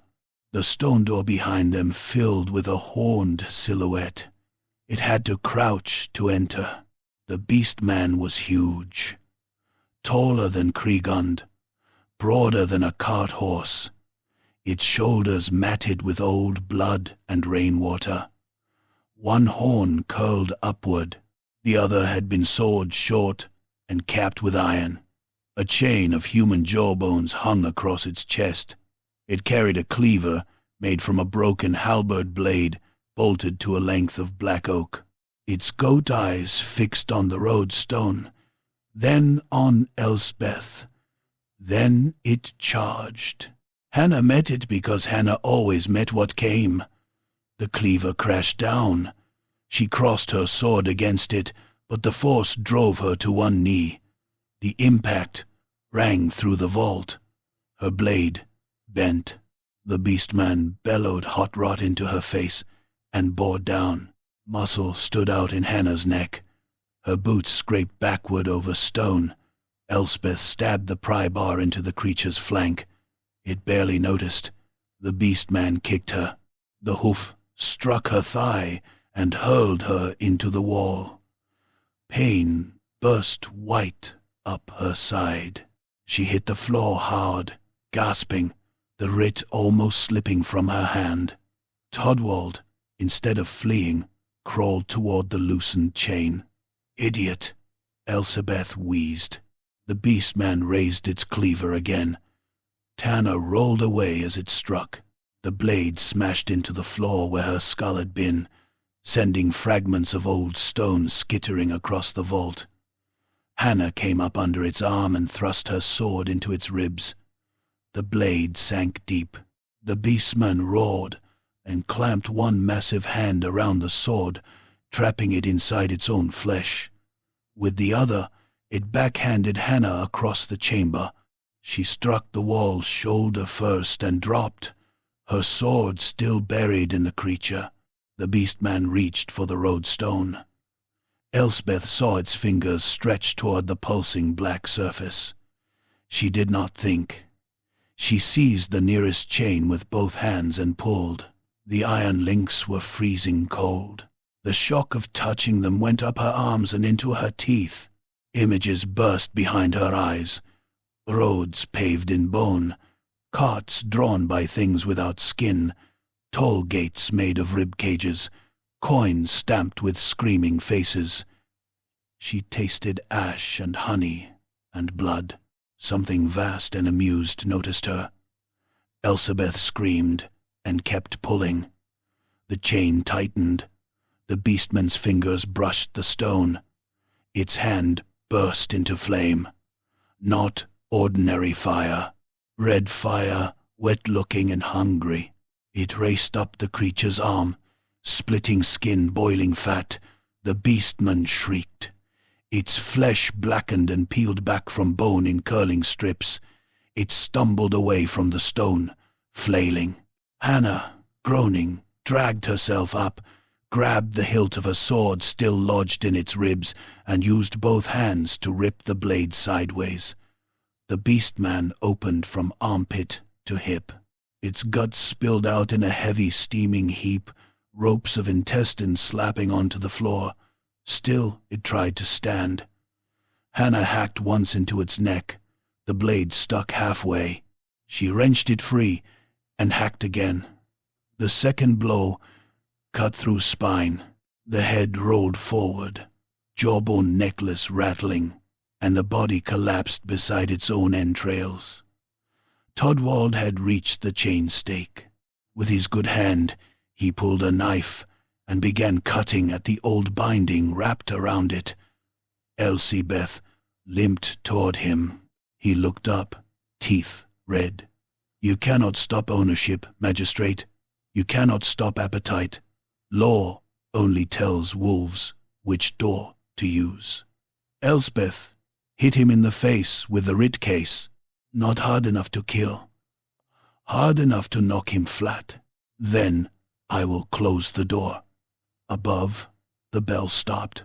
The sudden silence was worse than the noise. Then came Lord Cregan's voice from the courtyard, ragged and enormous. "Hold the gate!" Hannah looked at Elspeth. "We need to go. What about the stone? If it breaks loose, none of this matters." Elspeth looked at the writ. Words, clauses, duties, obligations. Dead men had made a cage out of responsibility and passed it down through blood, office, fear, and habit. Matthaus Clam had been mad, but his madness had been shaped by a truth nobody else had wanted to remember. The watch shall not cease while the deep door holds. She dragged Drakwald upright by his collar. He was laughing again, though blood ran from his mouth, and his broken wrist dangled uselessly. "You're coming," she said. "Am I under arrest?" "No, your evidence." They climbed. The stair was slick with blood by then. Beastmen had tried to force their way down and been killed in the choke point. 2 human bodies lay among them, both Kriegund men, both torn open so badly their armor looked like butcher's scrap. One still twitched. Hannah stepped over him. Elsbeth paused only long enough to take his powder horn and pistol. When they emerged into the courtyard, dawn had begun to stain the sky. Writ marking day. The eastern horizon beyond the black pines glowed a dirty iron grey. The watch-post yard had become a slaughter pit. Dead men carpeted the stones. Crownfell's retainers lay in their silver hawk cloaks, some split by axes, some trampled, one hanging by his own intestines from the broken stable beam. Kriegund mercenaries stood in a ragged line near the gatehouse, their wolf pelts soaked black, their blades notched and red. Baroness Irmhild von Graunfels stood near the chapel steps, firing a pistol into the face of a beastman that had grabbed her last footman. The shot burst the creature's eye and dropped it, but the footman was already dead, throat chewed open to the spine. Kriegund himself held the gate. He was magnificent and horrible. His armor was dented. His scalp bled freely down one side of his face.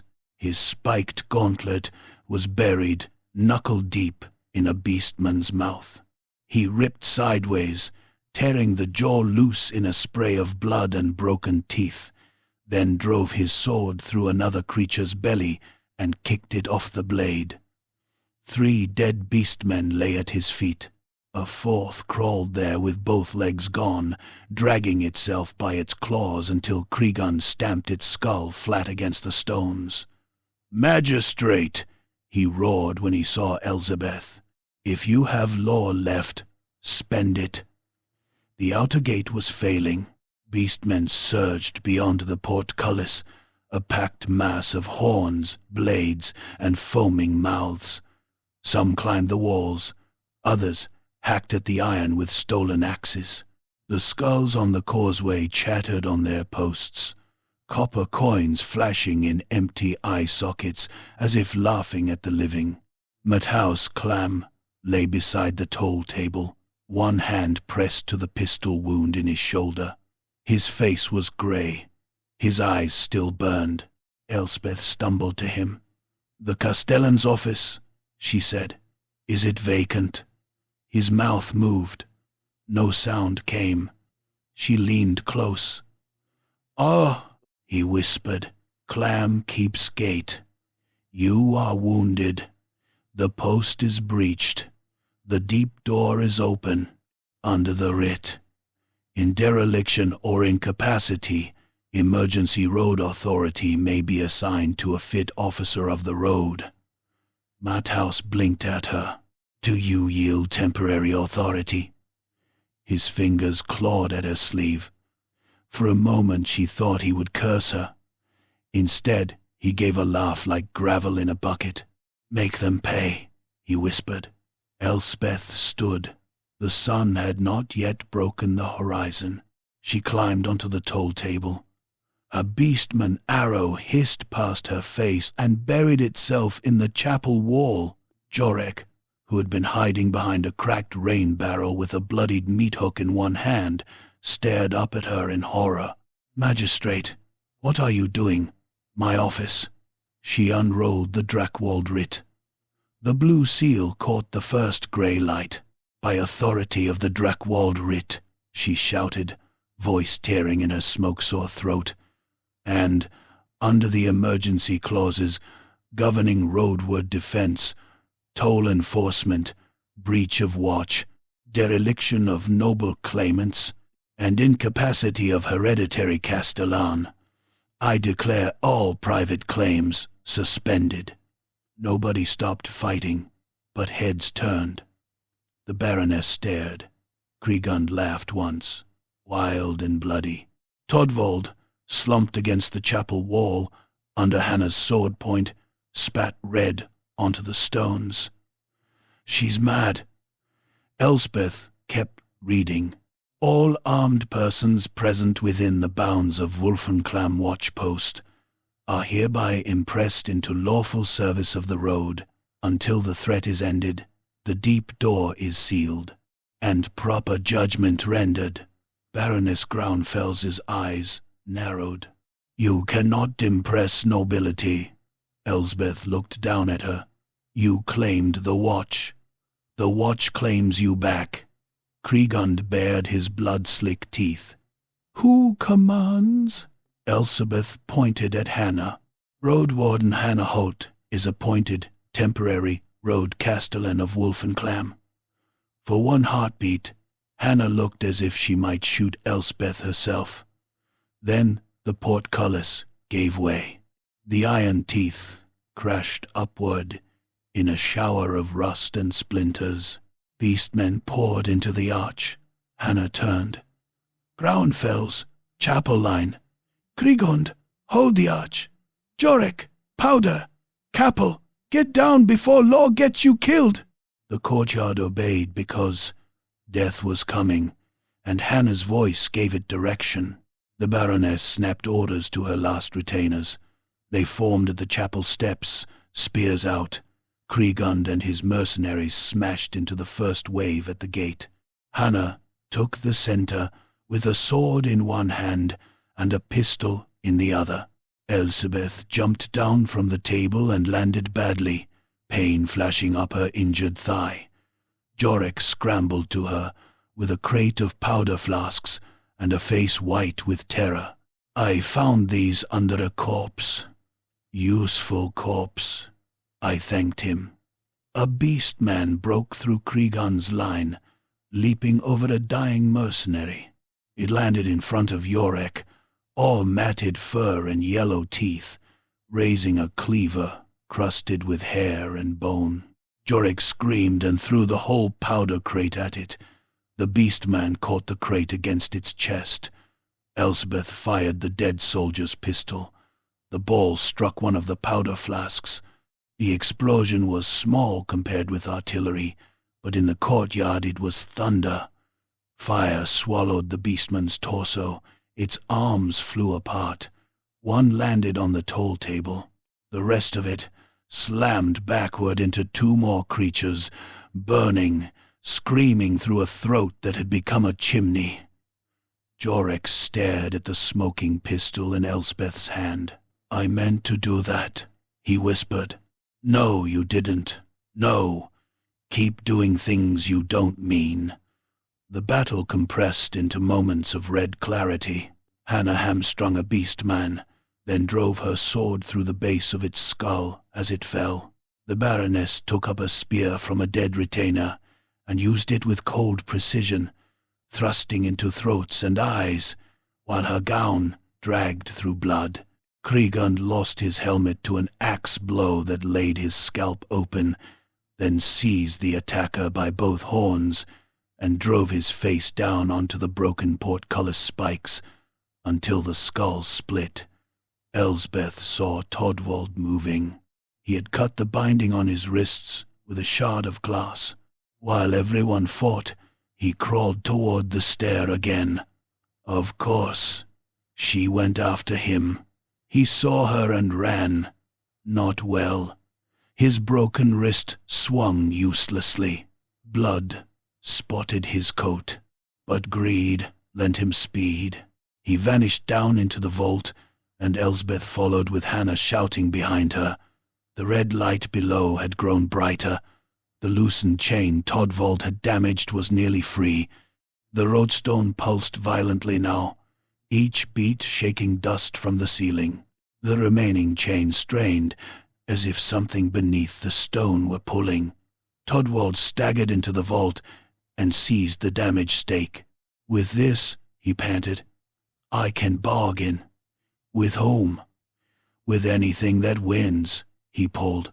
The stake tore loose. The roadstone lurched. One chain snapped across the room like a whip.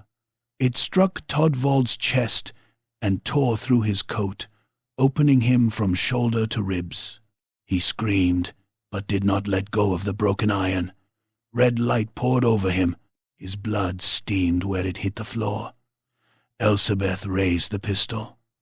Todwald grinned through pain. Shoot me, then. Break another seal. Help me open it. She lowered the pistol. Then she opened the writ. The watch shall not cease while the deep door holds, she said. Todwald laughed weakly. Still reading? Elsbeth stepped to the stone door and looked at the hinges. Ancient, iron, corroded but intact. The vault had been made to close. The roadstone had been bound not by purity alone, but by procedure. Open the door, inspect the seal, maintain the chains, close the door, repeat forever. Duty as prison. She grabbed the broken chain. Cold agony shot through her hands. The thing in the stone saw her again. This time it showed her Kohlstadt remade.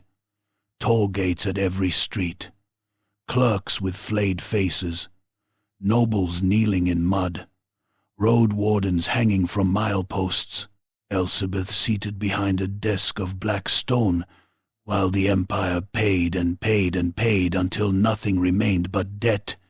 She bit her tongue until blood filled her mouth. "No," she said. Drakwald lunged, trying to stop her. Hannah arrived behind him and drove her sword through his back. The blade came out below his breastbone. Drakwald froze. His hands opened. The broken chain fell from his fingers. He looked down at the steel protruding from his chest with an expression of genuine surprise, as if betrayal were a concept he had invented for others. Hannah put her mouth near his ear. Roads closed. She kicked him off the blade. Drakwald fell against the roadstone. His blood touched the black surface. The stone drank. Drakwald convulsed. His mouth opened wide enough to split at the corners. His eyes flooded red. For one dreadful second, he stood upright again, not by his own strength, but by something pulling him from within. His broken wrist straightened with little cracking sounds. His torn chest sealed with black veins. Elsbeth seized the chain and wrapped it around his throat. Hannah understood at once. Together they pulled. Drakwald thrashed, clawing at the links. His fingers dug into Elizabeth's sleeve, then her skin tearing bloody furrows down her arm. His voice came out layered with something deeper. "Pay." Elspeth pulled harder. Hannah braced one boot against the roadstone and hauled the chain back toward its socket. Drakwald's neck stretched. Bones cracked. The red light flared so bright that Elizabeth could see the veins inside Hannah's face. Then the chain snapped tight around the stone. Drakwald's head tore half free, not cleanly. It wrenched sideways, with a sound like wet rope breaking. Blood and black fluid sprayed across the vault.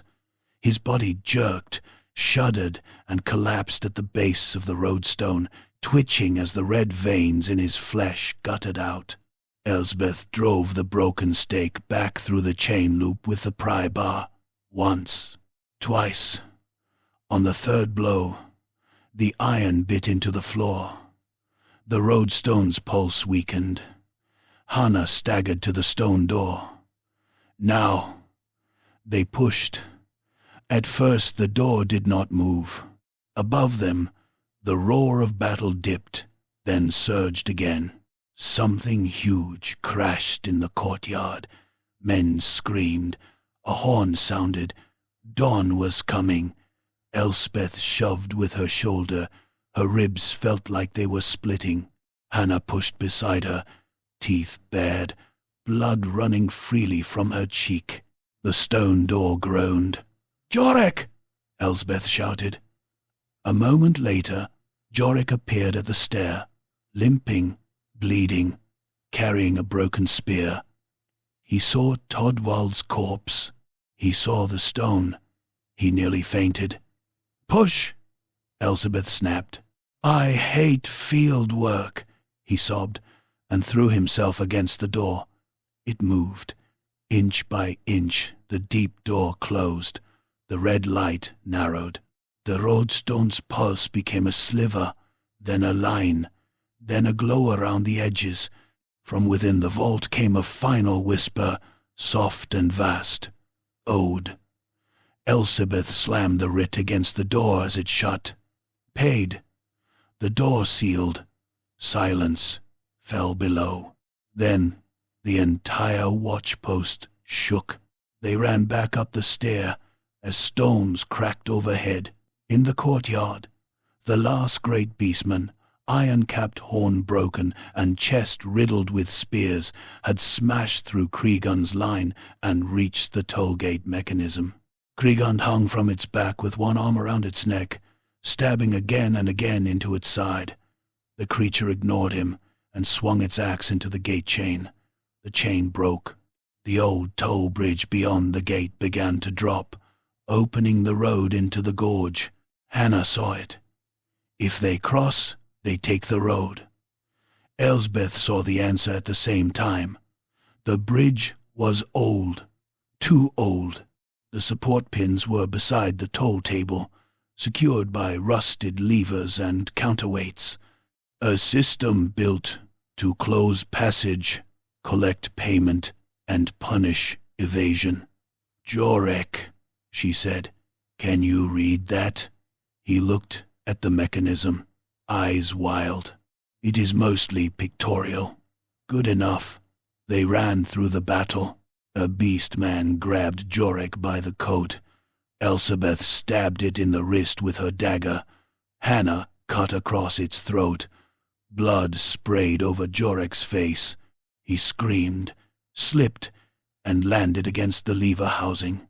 The Baroness was there, holding the chapel steps alone. Her spear was broken. Her left hand hung limp. A beastman rushed her. She drew her last hidden pistol from inside her bodice and fired under its chin. The top of its head burst open, scattering brains across the altar stone behind her. "Capel!" she shouted. "The bridge!" "I know." Krieghund and the great beastman crashed into the toll gate. Krieghund's sword had broken. He used the jagged stump to saw at the creature's throat, while it smashed him against the stone pillar again and again. His armor crumpled. Blood poured from his mouth. Still he held on. "Do it!" he roared. Jorek found the release lever. "It says emergency closure. Pull it. It may also say collapse. Pull it." Jorek pulled. Nothing happened. He pulled again, shrieking with effort. The lever tore free halfway. Elsbeth and Hannah grabbed it with him. Together they wrenched it down. The mechanism screamed. The toll bridge shuddered. For one heartbeat, everything paused. Then Wolfenclam collected. The support pins shot free. The ancient bridge dropped from beneath the gate with a roar of wood, stone, and iron. Beastmen standing on it vanished into mist, their howls tumbling after them. The great beastman turned just as the road fell away. Krieghund drove the broken sword into its neck one last time and laughed through bloody teeth as both of them pitched backward into the gorge. The mist swallowed them. A long moment later, something struck rocks, far below. Then, another thing. Then, silence. The remaining beastmen broke. Without the road stone's call, without the bridge, without their great brute, they became what they had always been. Hungry things, afraid to die. They fled over the walls and down the rocks, leaving their dead tangled with men beneath the dawn. The sun rose. Thin, cold light touched Wolfenclam watchpost. It showed everything without mercy. The courtyard steamed. Blood ran between the stones in little black channels. Bodies lay everywhere. Noble retainers, smugglers, mercenaries, beastmen, nameless men who had come for money and found only the gorge. The skulls on the causeway were still now. The bell hung cracked and silent. The toll board dripped red where someone's artery had painted it anew. Hannah stood beneath the gate, swaying.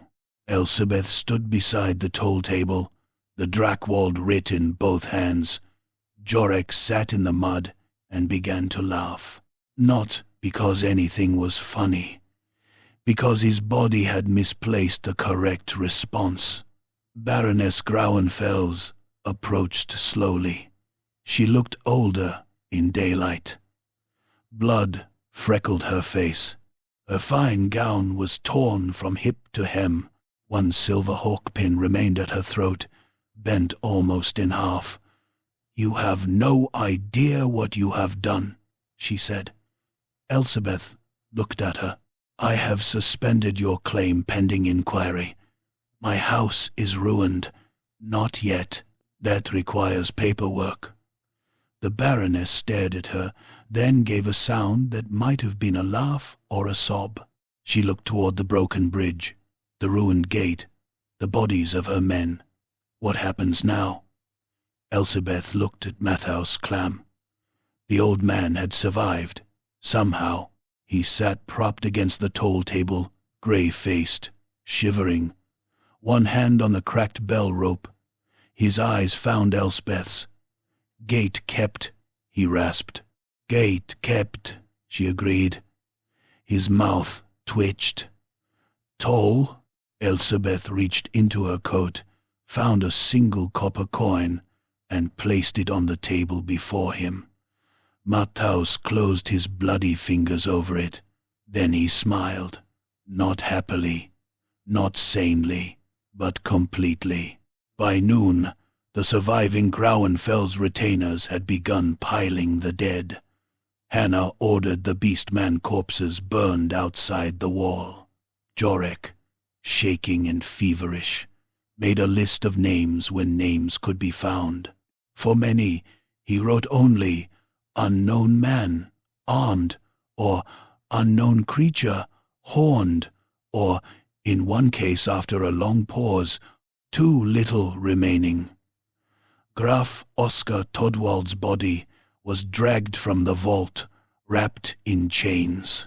Elsbeth ordered it burned separately, and the ashes mixed with lime. No one argued. Lord Krieghund was not recovered. The gorge kept him. Baroness Grauenfels surrendered her documents at sword point and with great dignity, which was to say she looked as though she intended to remember every face present and ruin all of them later. Matthäus Clam was declared unfit for command, but not removed from the post. Elsbeth wrote that he would remain as bell ringer under supervision, because the law liked titles, and because the old man wept when Hannah tried to take the rope from him. At sunset, Elsbeth sat on the toll table with the writ across her knees. Her hands were bandaged. Her face was bruised black and yellow. Every breath hurt. The air stank of pyres. Hannah leaned beside her, newly appointed road castellan of a ruined watch-post with no bridge, no garrison, no funds, and a sealed horror under the floor. "I hate you," Hannah said. "That is not an appealable judgment. They'll send inquiries, yes. Nobles, yes. Priests, several kinds. Engineers, if we are unlucky." Hannah watched the smoke rise into the Drakwald canopy. "And you?" Elsbeth looked south, toward Kolstadt, where her courthouse lay burned and her superiors would be sharpening blame into a knife. "I return to court." Jorek approached then, limping, with an armful of documents taken from Todwald's satchel. "Magistrate," he said, "you need to see these." "No." "Yes." "Jorek, I have had quite enough of legally significant paper." He placed the documents beside her anyway. Elsbeth looked down. Old bridge, claims, ferry dues, border fort maintenance bonds, gallows rights, watchtower stipends, all marked inactive, all bearing seals that might, with sufficient misery, still be valid. Hannah saw Elsbeth's face and laughed until she coughed blood.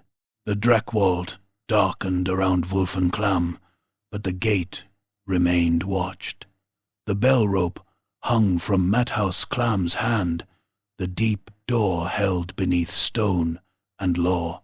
The road was broken, the nobles bloodied, the dead unpaid and unquiet. Magistrate Elsbeth Kappel looked at the stack of ancient writs, smelled mildew, blood, smoke, and opportunity, and reached for a sharper quill.